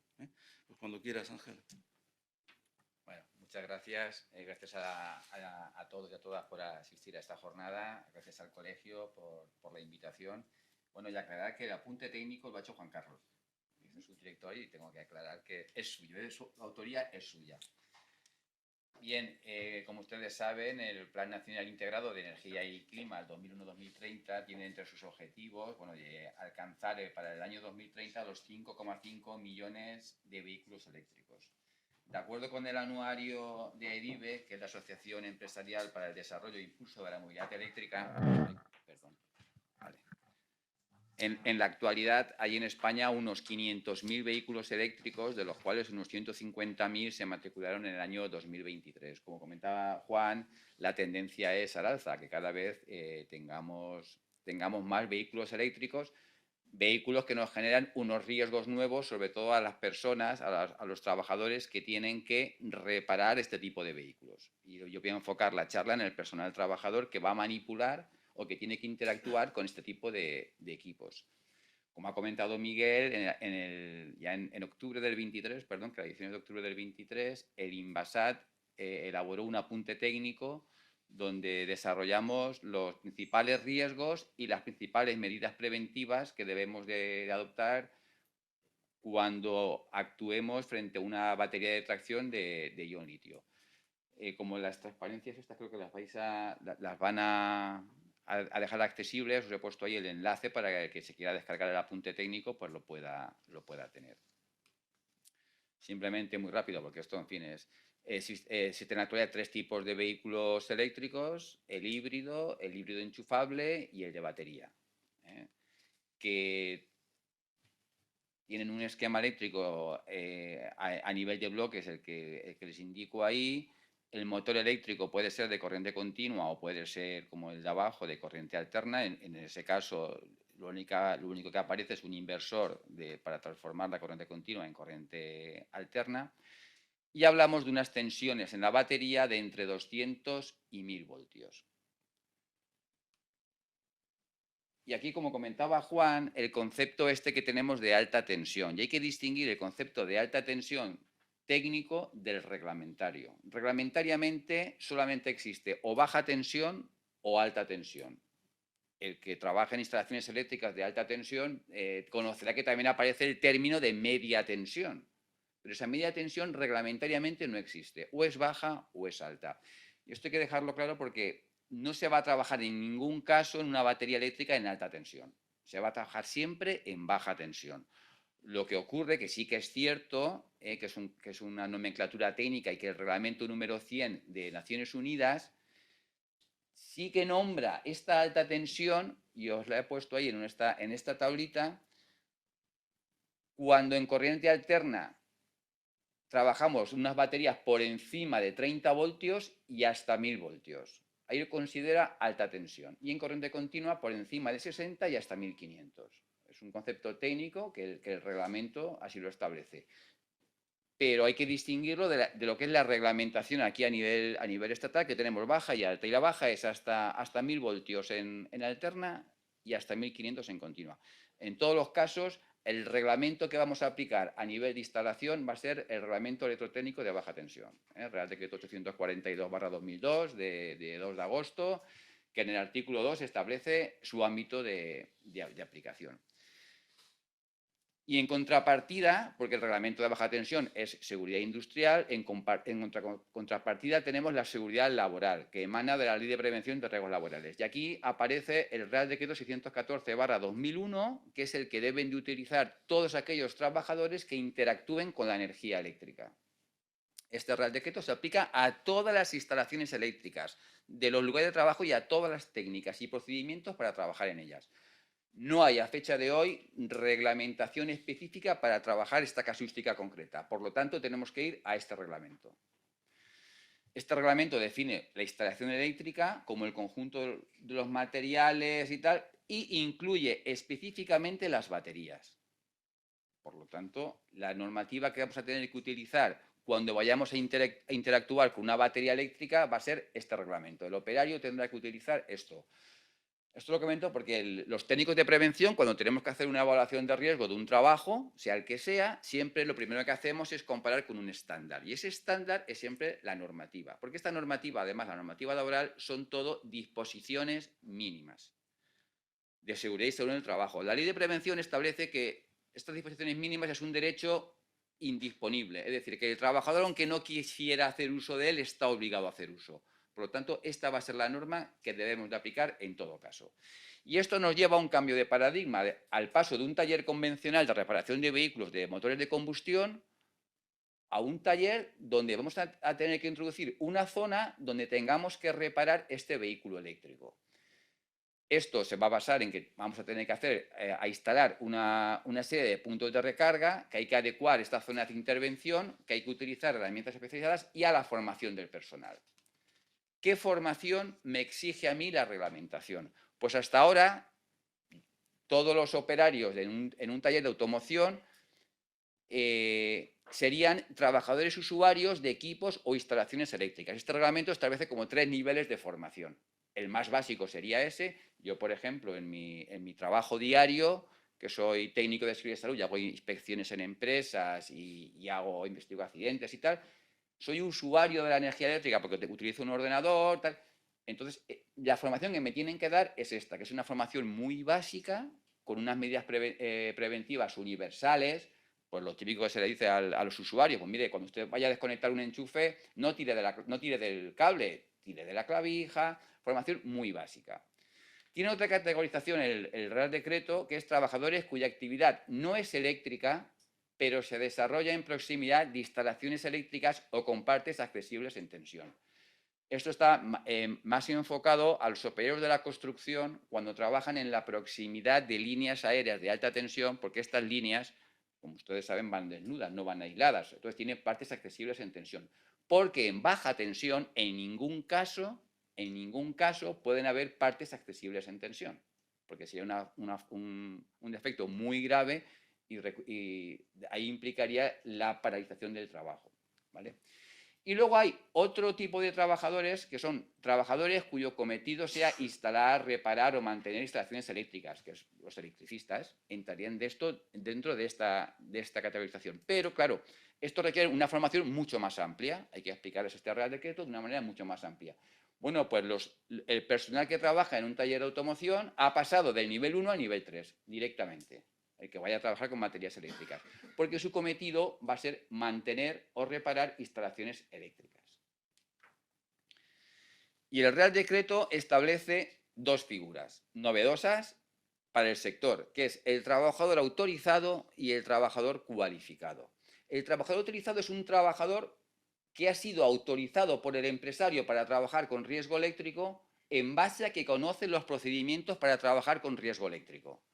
Esos procedimientos se establecen en el propio Real Decreto, en el anexo 2 para los trabajos sin tensión y en el anexo 3 para los trabajos con tensión. Aquí hay que hacer un hincapié, y es que la capacidad es una condición necesaria pero no suficiente.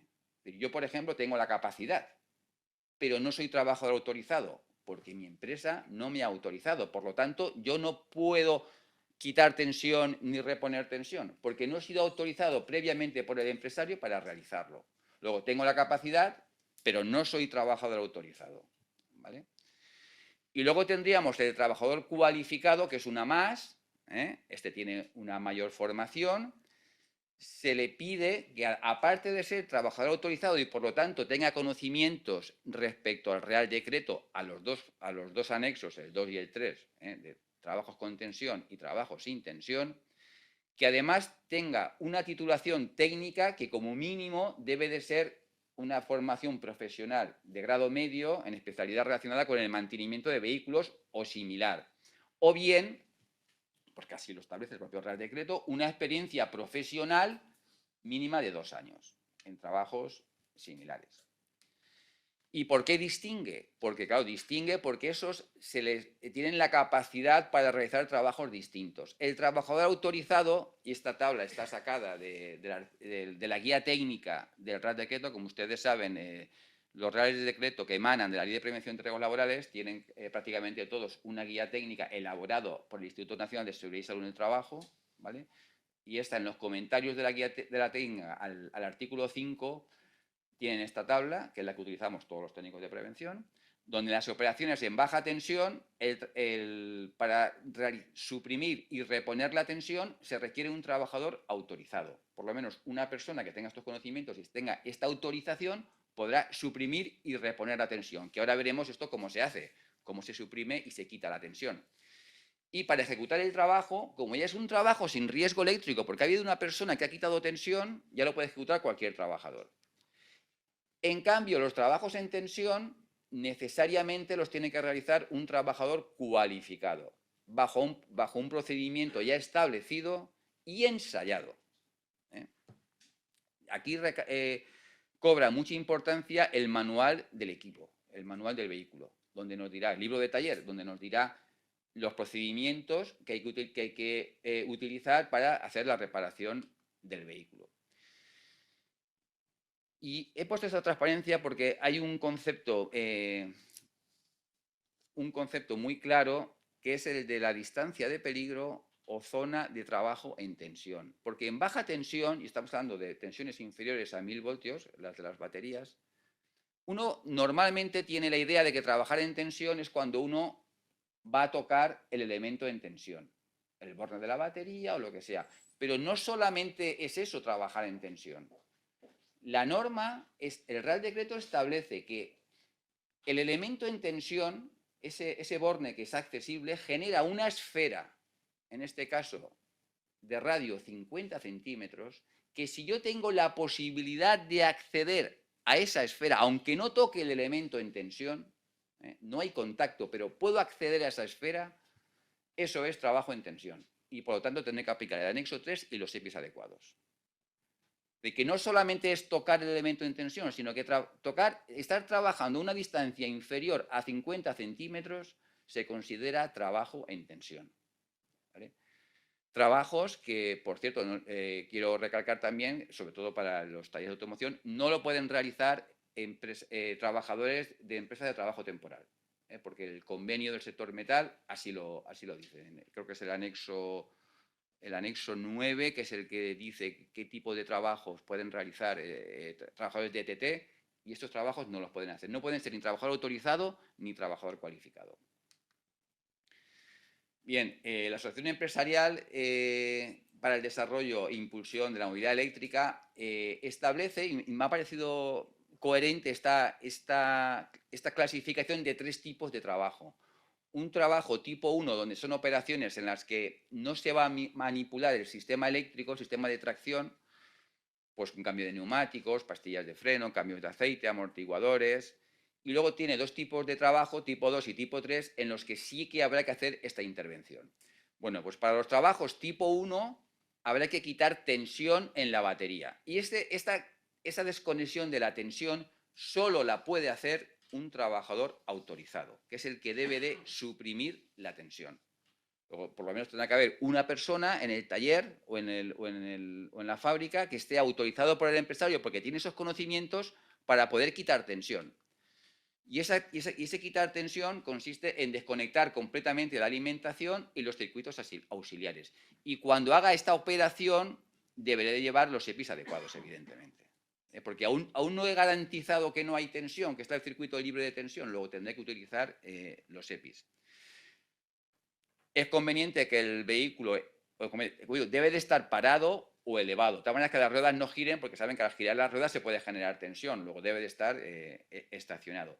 Y una vez desconectado, y aquí habrá que hacer caso a lo que diga el manual de instrucciones, pero dejar un tiempo de unos 10 minutos por si hay alguna descarga de algún condensador o de algún elemento que pueda tener una tensión. A continuación, y estos son el anexo 2 del Real Decreto, que son las famosísimas 5 reglas de oro que ya la Ordenanza General de Origen de Trabajo del año 71 establecía como obligatorias para la alta tensión, y lo que ha hecho este Real Decreto del 2001, el 614, es eso que era obligatorio en alta tensión, extenderlo a la baja tensión. Y ahora esas 5 reglas de oro se aplican tanto a baja como a alta. Y lo que debe prevenir es cualquier posible realimentación. Para eso debe tener algún tipo de procedimiento, sistema LOTO, sistema lockout, como queráis, sobre todo cuando van a trabajar más de un operario, de tal manera que lo que se hace es que el interruptor se le pone una llave de estas con candados independientes, cada operario con su candado, para que cuando se haya que reponer tensión, pues tengan que estar todos los candados quitados y se pueda, en fin, los que trabajan en ferrocarriles y tal, en talleres, esto lo tienen más que sabido porque lo aplican a rajatabla. Es un procedimiento muy bueno. Nosotros siempre que investigamos un accidente eléctrico, siempre ha habido un incumplimiento de alguna de las normas. Si cumple las normas, es un procedimiento muy bueno, está desde el año 71. La ordenanza ya lo exigía en la alta tensión. Y el tercer paso es verificar la ausencia de tensión. Pues nada, pues con mis guantes puestos deberé comprobar que efectivamente, después de haber desconectado tal, tengo 0 voltios. Y ya a partir de ahí puedo trabajar. ¿Vale? Realmente he comentado que son las 5 reglas de oro porque son 5 pasos. Pero bueno, el cuarto paso de poner a tierra y en cortocircuito en baja tensión no se va a dar prácticamente nunca. Es muy difícil que tengamos que seguir este paso. Sería la evaluación de riesgos concreta la que lo tiene que hacer. En alta tensión se hace siempre. O sea, poner a tierra en cortocircuito en alta tensión siempre. En baja tensión no es necesario, casi nunca. A no ser que la evaluación de riesgos diga que en ese caso concreto, o porque el fabricante así lo dice, pues se haga. Y luego el último paso, que ya es proteger frente a los elementos próximos en tensión y establecer una delimitación de seguridad, pues para que nadie se pueda acercar y pueda estar expuesto a este peligro. Y los tipo 2 y tipo 3... Este tipo de trabajos en los que ya sí que voy a intervenir y posiblemente pueda entrar en contacto con la tensión, en este caso únicamente lo puedo hacer con trabajadores cualificados, con una formación mínima o 2 años mínimo de experiencia. Como comentaba Juan, el método de trabajo que vamos a utilizar es el método de trabajo en contacto. Hay distintos tipos de método de trabajo para trabajar en tensión. pero en baja tensión el más empleado es este, es en contacto, es decir, yo voy a entrar en esa zona de peligro, aunque no toque el elemento en tensión, pero voy a entrar dentro de esos 50 centímetros que hemos comentado que me genera el elemento en tensión, y entonces me debo de proteger, me debo de aislar frente a esa tensión. Entre los equipos y materiales citados, esto está tal cual pone la guía técnica, pues accesorios aislantes para tapar las partes activas, útiles aislantes aislados, las pértigas aislantes si son necesarias, banquetas, alfombras y los EPIs. Estos EPIs deberán cumplir en todo caso el reglamento 2016/425 relativo a los EPIs, que cataloga estos EPIs como categoría 3. El reglamento establece 3 tipos de categorías, desde los 1, que son los más sencillos, los 2 y los 3, que son los que protegen frente a riesgos graves o mortales. Por ejemplo, en pandemia utilizábamos todas las famosas mascarillas FFP2, ese es un EPI de categoría 3. El usar distintas categorías es porque al fabricante se le exige distintas garantías. La categoría 3 es la que se exige mayor garantía, y entonces cuando un fabricante fabrica un EPI de este tipo tiene que hacer lo que se llama el módulo B, que es fabricar una unidad, un lote de unidades, se mandan a un laboratorio, se ensayan y el laboratorio le dice, mire, sí, eso que usted ha fabricado, estas 10 mascarillas que usted ha fabricado cumplen con la norma que le es de aplicación. Y a partir de ahí el fabricante se pone a fabricar en producción, ya eso lo extiende, y además hay una obligación que es aplicar el módulo C2 o el módulo B, que es una auditoría interna de la producción. Esa producción que se emite hay que auditarla. Entonces recordarán que las mascarillas llevaban un marcado CE y un numerito con 4 dígitos. Esos 4 dígitos se pueden consultar en NANDO, en la Unión Europea, y te dice el organismo notificado que ha hecho el control de esa producción. Un organismo notificado que debe de estar acreditado por la Unión Europea para hacer ese tipo de ensayos. Es decir, que esto lleva una mayor protección, este tipo de EPIs. Como equipos que vamos a utilizar, pues básicamente los guantes aislantes de la electricidad, lógicamente, que podremos utilizar los clase 00 o los clase 0. Básicamente utilizaremos todos los clase 0 que nos aíslan hasta 1000 voltios. ¿Vale? Este tipo de guantes deberán llevar el anagrama este del doble triángulo, que es el símbolo de la norma UNE de la 60417, que dice que está protegido. Lleva, si se fijan arriba, lleva el marcado CE, porque están obligados a llevar marcado CE, y abajo no se ve bien, pero llevan 4 dígitos, que es el organismo notificado que ha hecho el control de calidad de este tipo de guantes. ¿Vale? Debe de llevar el número de serie o lote, y ya bueno, pues el mes y año de fabricación y la caducidad la que marque el fabricante de cuando caduca. Es importante porque estos guantes son muy sensibles y se rompen enseguida. Es importante utilizar un sobreguante o otro tipo de guante encima frente a riesgos mecánicos, porque si no estos guantes bueno, pues no son caros, no es el mismo precio que un guante de riesgos mecánicos, son caros, y es interesante utilizar un sobreguante encima, pues para proteger un poquito también que el guante pues, nos dure un poco más. Una pantalla de protección contra impactos, pero que en este caso debemos de comprobar que en el ocular tenga el número 8, que es el numerito que protege frente al arco eléctrico. Cuando se produce un arco eléctrico aparece una radiación no ionizante ultravioleta muy importante que nos puede causar daños en la vista. Bueno, pues este tipo de pantallas protegen frente al arco eléctrico derivado del cortocircuito. Lo mismo, son categoría 3, tiene que llevar el marcado CE y el organismo notificado que ha participado. La ropa de protección. Totalmente prohibida la ropa de poliéster.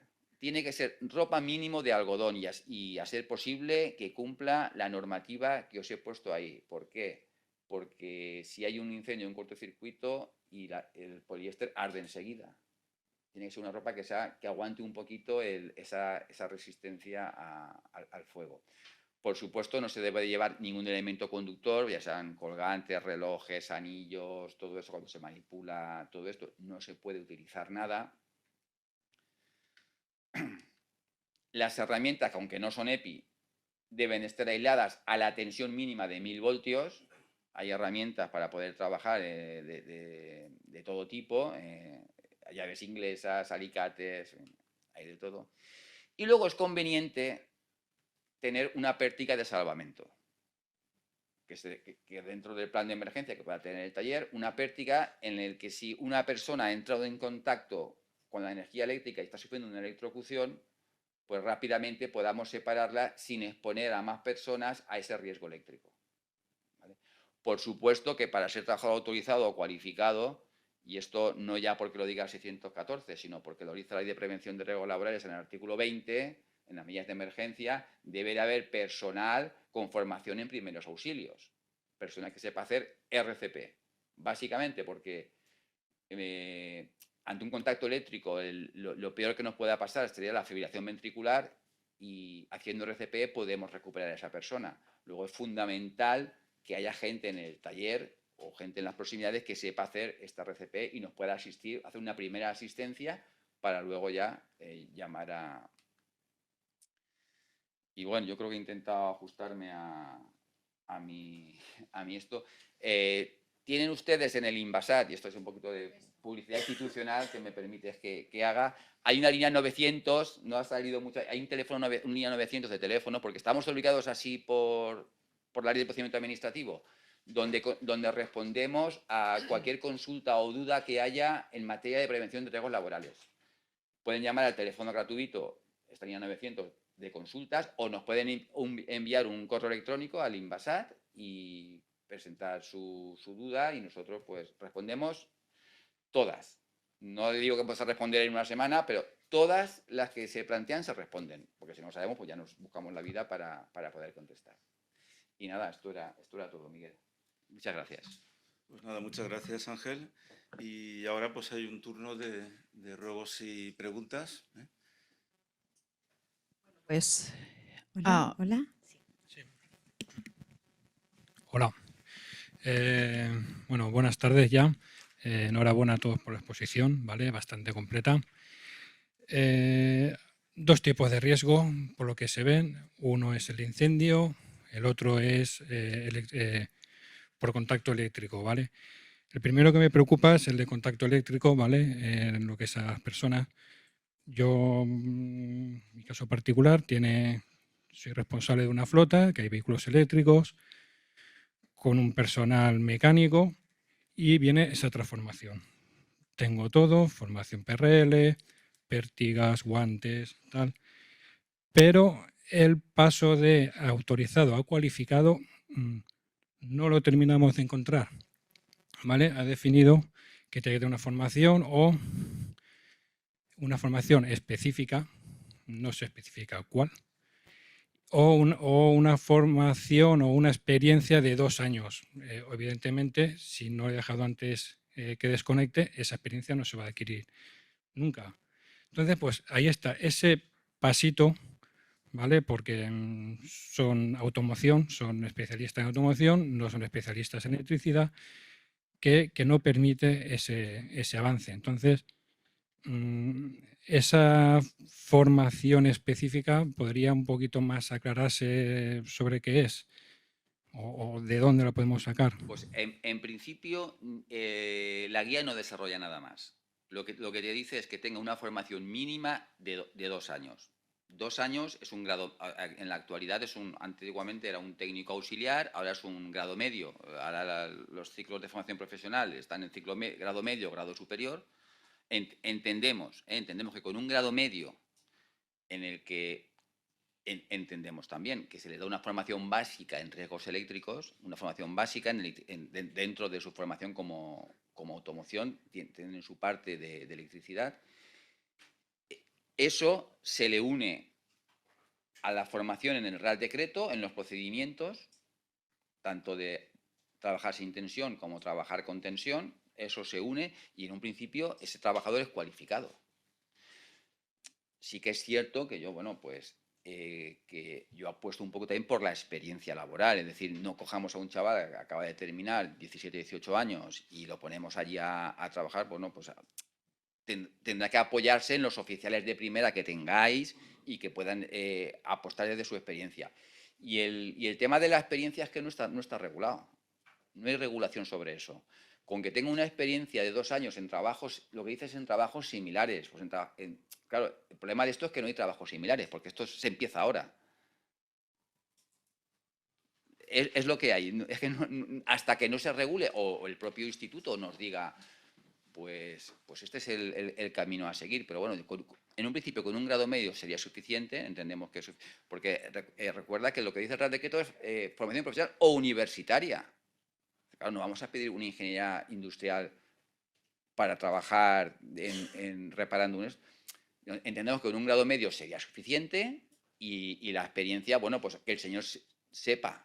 No se puede, pero bueno, que constatéis que el señor sabe, porque el riesgo que tiene es de electrocución y es un riesgo de consecuencias muy graves o mortales. Entonces, allá aplicar el sentido común, no hay...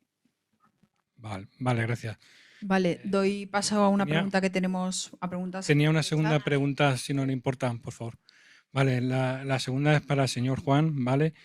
En prevención de incendios estamos intentando diseñar una sensorización automática y entonces ayer surgió la duda. ¿Qué será mejor sensorizar? ¿La temperatura de la batería o a una expulsión de humos? ¿Qué es antes, el huevo o la gallina? Sí, es buena pregunta. Pues depende de dónde estés sensorizando el gas o de dónde estés sensorizando la temperatura. Depende. Vale, directamente a la batería. Pero en la envolvente exterior, por ejemplo. Sí, claro. Claro, pues puede que ahí, un poco hemos visto ya, depende de la arquitectura concreta, puedes estar relativamente lejos del punto en el que se genera ese gas, o incluso puede venir con gas interior por una fuga de electrolito, por ejemplo, en el que ya tengas dentro gases inflamables, que el fuego te venga por generación de chispas al abrir la tapa, sin necesidad de calor previo, por ejemplo. Lo digo porque se pueden dar muchas casuísticas. Habría que analizar el caso concreto de la batería, habría que ver incluso la química que tiene, porque el gas a detectar, que también se podría hacer por gas, sería distinto. En cualquier caso, yo lo usaría los dos. En el caso práctico, yo probaría los dos. Tampoco es un sensor de temperatura sobre la superficie y de gases. Habría que ver la química de la batería, qué gas en concreto se generaría en caso de fuga. Vale, muchas gracias. Vale, pues a través de chat un compañero pregunta si la normativa actual obliga a instalar sistemas de vigilancia y control de carga de las baterías de las e-bike. ¿Es un tema de instalaciones?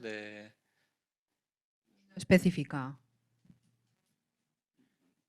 A ver, no sé, a nivel legislación no lo sé. Desde luego recomendable es. Y en proceso de carga, que es uno de los procesos más peligrosos, en el que se genera más calor, en el que se suelen dar los fallos también, que hemos visto, en procesos de carga, recomendable es, desde luego, sí. Vale, doy paso a otra pregunta. El aparcamiento de vehículos eléctricos, patinetes, bicis, dentro de los lugares de trabajo cerrados, ¿cómo se debe gestionar? ¿Se permite con alguna limitación o se prohíbe? Lo que diga en este caso, pues la evaluación de riesgos. Si entiendo que si el aparcamiento lo tienen justo en la puerta de salida de evacuación del centro, pues no parece que sea lo más aconsejable. Pero tendrá que ser in situ el técnico evaluador el que defina dónde se puede hacer ese aparcamiento para que no genere un mayor riesgo.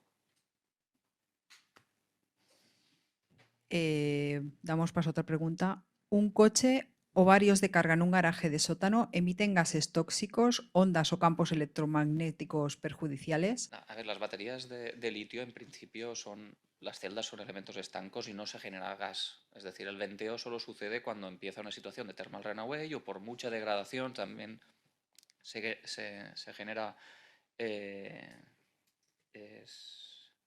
HF. Fluoruro, exacto, fluorohidrógeno, efectivamente. Es decir, esos gases se generan solo en situación de fallo. En una situación de funcionamiento normal eso no se da. El riesgo es principalmente riesgo eléctrico por contacto. Tema de radiación electromagnética, en principio la batería es en continua y no hay generación de campo eléctrico en principio no. Yo es que he consultado 3 informes que hay al respecto, por ejemplo, para personas que marcapasos, ¿no? Entonces, incluso uno de los ensayos se le colocaba el cable de carga a la persona y ninguno de los 3 pues daban problemas, por ejemplo, de radiación magnética por campo ni en alterna ni en continua. Entonces, pues, por ese punto, las personas que lleven un dispositivo de este tipo, pues que estén tranquilas. También. Vale, me dedico a la legalización de reformas de vehículos. Actualmente los usuarios de vehículos vivienda están muy interesados en instalar baterías de litio para el consumo de la zona vivienda. ¿Cuáles serían las condiciones de seguridad mínimas de la zona donde se instalen? Y por otra parte, si es seguro unir baterías de diferentes tecnologías de litio. Son dos preguntas. Respecto a los vehículos vivienda, ¿cuáles serían las condiciones de seguridad mínimas de la zona donde se instalen? Bueno, entiendo yo que es una, ¿no?, digamos, una reutilización de unas baterías que han estado aplicadas una primera vida en automoción, ¿no? Si he entendido bien la pregunta, viene por ahí, por una reutilización de baterías de segunda vida, ¿no? A ver, es un tema complejo. En el reglamento nuevo aprobado, en el reglamento de baterías, se recoge un poco lo llaman los operadores de mercado y cómo se va transmitiendo la responsabilidad de ese elemento, ¿vale? Un planteamiento que se hace en el reglamento es el uso de las baterías de segunda vida, pero no se desarrolla el cómo se va a ejecutar. Es decir, hay unos operadores de mercado, alguien que recibe, que puede ser un reciclador, o un operador que se designa en el reglamento, que recoge esas baterías, hace unas pruebas y unos ensayos, verifica que eso se puede aplicar a otro uso distinto al que ha sido diseñado originalmente y digamos que debería reintroducir en el mercado esa batería para otra aplicación, ¿vale? La cuestión es que se define el marco normativo, pero como he comentado antes, hay mucha legislación secundaria de responsabilidad de esos elementos, del cómo se tiene que hacer, de qué pruebas concretas se tienen que hacer, porque lógicamente las empresas, los primeros que están recibiendo ahora mismo, pues son las empresas de reciclaje, están recibiendo esas baterías. Claro. Disculpa, Juan, me comenta que se refiere a baterías nuevas para instalar en la zona vivienda, en las camper, vamos, baterías nuevas específicas para instalar en la zona vivienda, en vehículos llamados camper. Tendría que verlo en concreto, que ese nivel de detalle, claro, habría que hacer un poco un estudio, tendría que ver en concreto qué normativa aplicaría y legislación para aplicarlo. No sé en específico para ese caso. Yo no lo sé, no sé si el resto... Y luego, ¿qué tipo de extintores y otros elementos de prevención y extinción de incendios es conveniente instalar en un garaje particular de una vivienda unifamiliar y en un garaje colectivo, en los que se va a realizar la recarga de vehículo eléctrico con cargadores domésticos de 7,2 kilovatios? Bueno, hasta donde nosotros sabemos, el principal agente extintor para las baterías de ion litio es el agua. Se sabe que hay algún tipo de artículo como la vermiculita, que también es bastante eficaz, pero es realmente caro y todavía no está comercializado. Entonces, el agente extintor que hoy por hoy es el agua. El CO2 no es efectivo y el polvo tampoco, por lo que hablábamos al principio. No podemos entrar dentro del módulo, no podemos extinguirlo. Sí, esto es para el señor Ángel Díaz, que antes ha puesto una transparencia que no me ha dado tiempo a verla, entonces sería interesante si me recordara qué entidad estipulaba esos tres tipos de intervención, la tipo 1, 2 y 3. AEDIVE, la Asociación Empresarial para el Desarrollo e Impulsión de la Movilidad Eléctrica. El micro, por favor. Perdón, AEDIVE, Asociación Empresarial para el Desarrollo e Impulsión de la Movilidad Eléctrica. Es un documento que se puede consultar. Habla de la formación también, habla un poco de las herramientas. Es la asociación empresarial que, claro, de los empresarios que están, de los talleres que tienen vehículos eléctricos de reparación. Asociación Empresarial de, perdón. Asociación Empresarial para el Desarrollo e Impulsión de la Movilidad Eléctrica, AEDIVE, que es la que también saca el anuario anual donde dice pues cuántos vehículos eléctricos hay en España, los que se matriculan, etcétera, etcétera. En la actualidad hay documentos así más relevantes referentes a este tema. Está un apunte técnico que ha hecho la Consejería de Madrid, el Instituto Regional de Madrid, el documento de AEDIVE y el documento nuestro. Por aquí. Sí, bueno. Una pregunta para don Luis, una pregunta muy técnica. Bueno, si nosotros nos encontramos enfrente de un conato de incendio, por ejemplo, de un patinete eléctrico o una bicicleta eléctrica, que vemos que ya está empezando la ignición y tal, no tenemos agua, claro. ¿Es mejor salir corriendo o hay que ponerle, es mejor meterle una manta para tapar el oxígeno? Como no se puede apagar el incendio, ¿qué es lo más aconsejable en estos casos? Depende en qué situación se encuentre el patín, en qué lugar de espacio confinado. Lo que es verdad es que estos incendios evolucionan muy rápidamente y generan una cantidad de humo importante. Entonces, quizá eso nos pueda limitar la evacuación, si esperamos. Entonces, ante un conato de incendio, principalmente es el agua. Un extintor no sería capaz de extinguir porque la potencia calorífica de estas baterías es muy importante y con extintores no somos capaces. En la medida de lo posible, pues intentar con agua y si no, evacuar y llamar a emergencias. Gracias.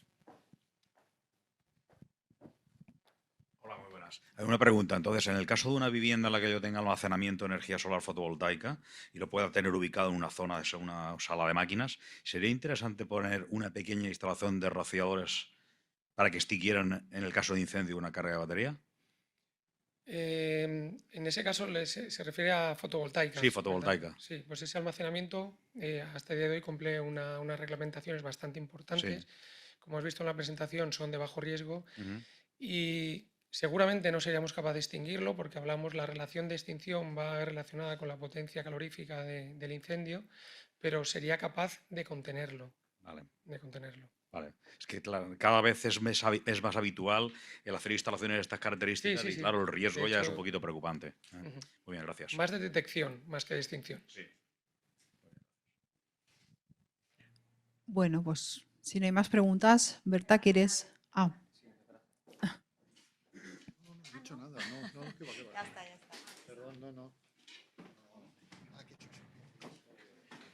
¿No hay más preguntas?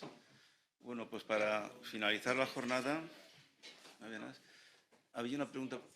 ¿Usted qué, señor? Sí. No ha pasado nada. Espere. Ahí ya está. Buenas, soy Tomás Calles, daros las gracias, me ha encantado. Simplemente por hacer un apunte por si sirve de ayuda.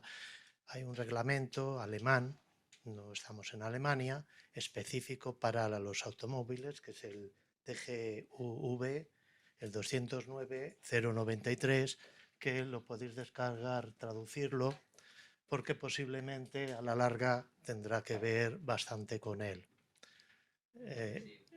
Ahora mismo hay legislación, el reglamento este y los franceses que también tienen algo. Ese documento que comenta él está descargable, si lo buscáis buceáis un poquito por internet lo encontraréis y si no lo encontráis me mandáis un mail y yo os lo paso en perfecto inglés. Está en alemán o en inglés. Yo he traducido. Yo con el Google Translate. Pues claro, como todos, lo hemos traducido y tal. Referente, ha habido un dibujo que ha puesto para mantener los incendios, y va bastante bien, que son las mantas, sobre todo para los coches.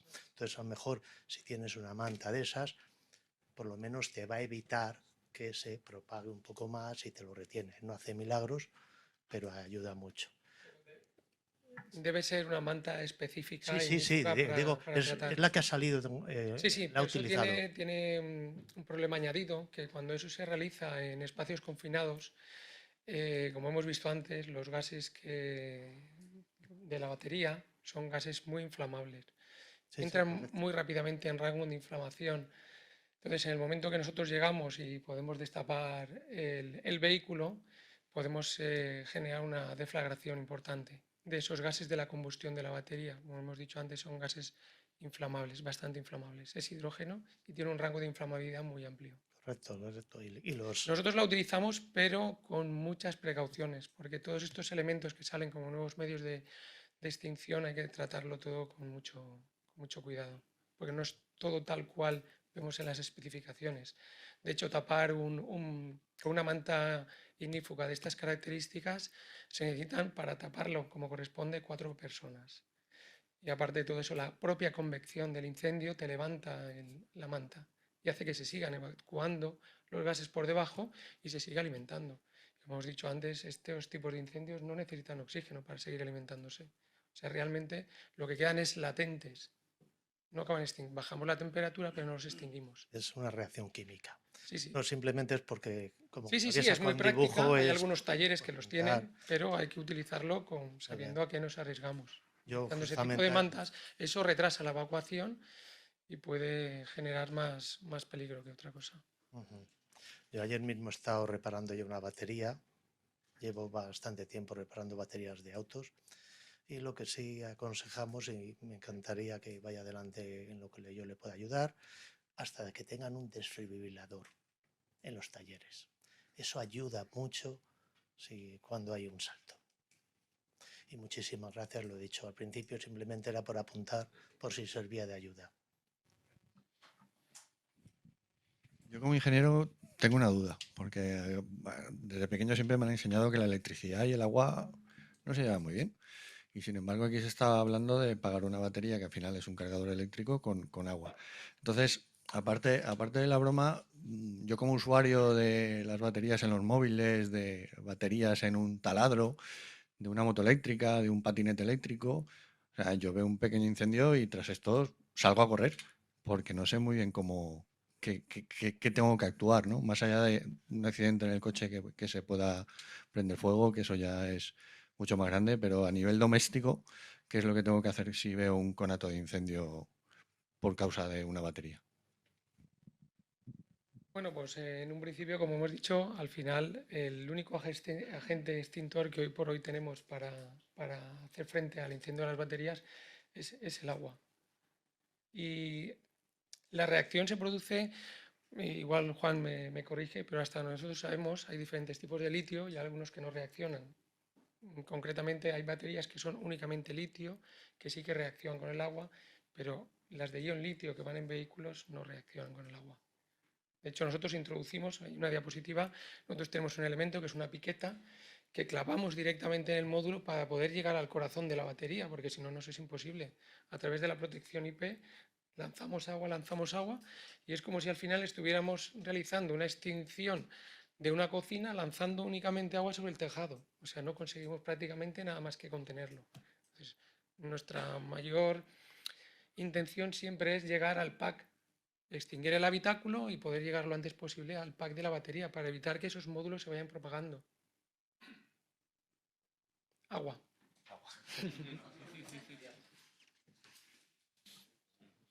Bueno, pues ya para concluir la jornada, ya una pregunta más.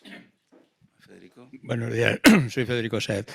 Ya la dificultad que hay de apagar, lógicamente, este tipo de incendios, se me ocurre que la única manera preventiva sería de confinarlo mediante una caja estanca o metálica que, de alguna manera, si hay una explosión, no se transmitiera al edificio, al garaje o al puesto de trabajo. En este aspecto puede haber un cambio de reglamentación. Donde nosotros sabemos, efectivamente, a lo mejor una batería de herramientas fácilmente de confinarla. De hecho, creo que existen armarios específicos para contener los incendios de baterías de ion litio. Pero claro, cuando hablamos de incendios de grandes dimensiones, como autobuses o camiones... Eso es otra cosa.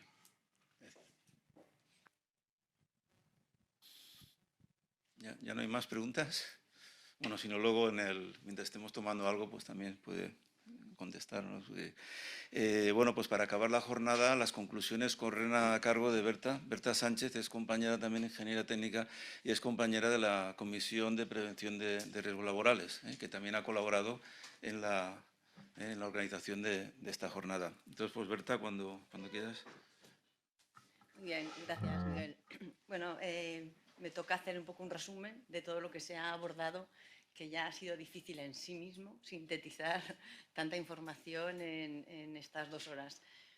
Creo que ha sido muy interesante. Agradezco a Juan, a Luis y a Ángel y también a Miguel, que desde la comisión ha dirigido muy correctamente la jornada.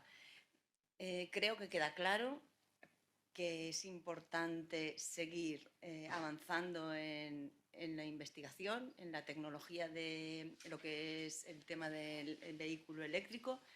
Es el camino a seguir, no hay vuelta atrás. Como se ha nombrado, la nueva tecnología está aquí, hay que adaptarse a ella. observamos que, por lo que Juan nos comenta, desde el punto de vista de la fabricación de las baterías, se está controlando muy adecuadamente lo que son los riesgos, la normativa está a punto y aunque falten unos años para implantarlo 100%, ahí hay un control. Parece ser que el problema puede llegar en los vehículos de uso particular, que no están tan regulados, y también en la forma, en la forma en que tienen que trabajar las personas, que como Ángel comentaba, en los talleres, en los lugares donde hay que reparar, donde surge una avería, y ahí es donde parece que falta avanzar bastante. Por una parte, es importante concienciar en esas empresas de la importancia de consultar la indicación del fabricante, que ya viene en la normativa de prevención regulada en el 1215.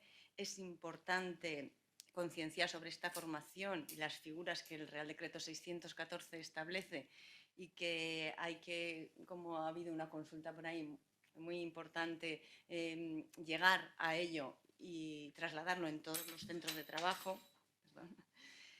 Es importante también desde el punto de vista de la extinción, como Luis nos ha comentado, pues que se ha avanzado mucho a base de la pura práctica de la extinción, sin más remedio. Es gratificante escuchar que ya se tiene mucho control sobre ello, que hay buenos procedimientos y sistemas de trabajo, pero que seguramente pues, habría que apoyar igualmente para que haya siempre un método correcto de extinción y tampoco se expongan las personas que están en esos servicios de emergencia a riesgos fuera de control. Se ha nombrado por todos los ponentes la importancia de los equipos de protección individual, que muchas veces también no se toman en cuenta en la medida de la importancia que tienen y sobre todo en cuanto al riesgo eléctrico que se ha comentado son claves.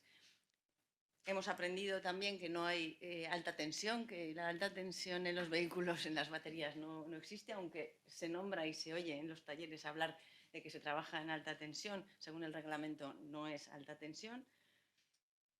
Y bueno, destacar también la importancia de los sistemas de evaluación de los riesgos en los centros de trabajo, la importancia de las personas que intervienen en la prevención de los riesgos laborales, que también necesariamente tienen que formarse igual que todos los intervinientes en la cadena para poder dar esa seguridad en todos los procesos de trabajo, en la reparación, mantenimiento, desguace, en servicios de extinción, de emergencia, etc. Muy importante también la anotación de esta persona que nos ha anotado y que también se ha nombrado por aquí, que en los talleres ahora, con esta problemática de los vehículos eléctricos, debería existir el conocimiento de primeros auxilios para una reanimación, RCP, y los dispositivos DESA, que se llama, ¿no?, de desfibrilación, y las personas que los sepan manejar. Creo que es un cambio muy importante y queda mucho por avanzar en este campo. Creo que es un punto de partida y, como se ha comentado también aquí por parte de Miguel, aquí desde el colegio, que siempre nos ayuda en la comisión, podemos seguir avanzando y dando pasitos para un poco ayudar en la divulgación y la concienciación de esta nueva realidad que es el riesgo en los trabajos con vehículos eléctricos. Por mi parte nada más, gracias a todos por asistir y felicitar a todos los ponentes que lo han hecho magníficamente. Gracias.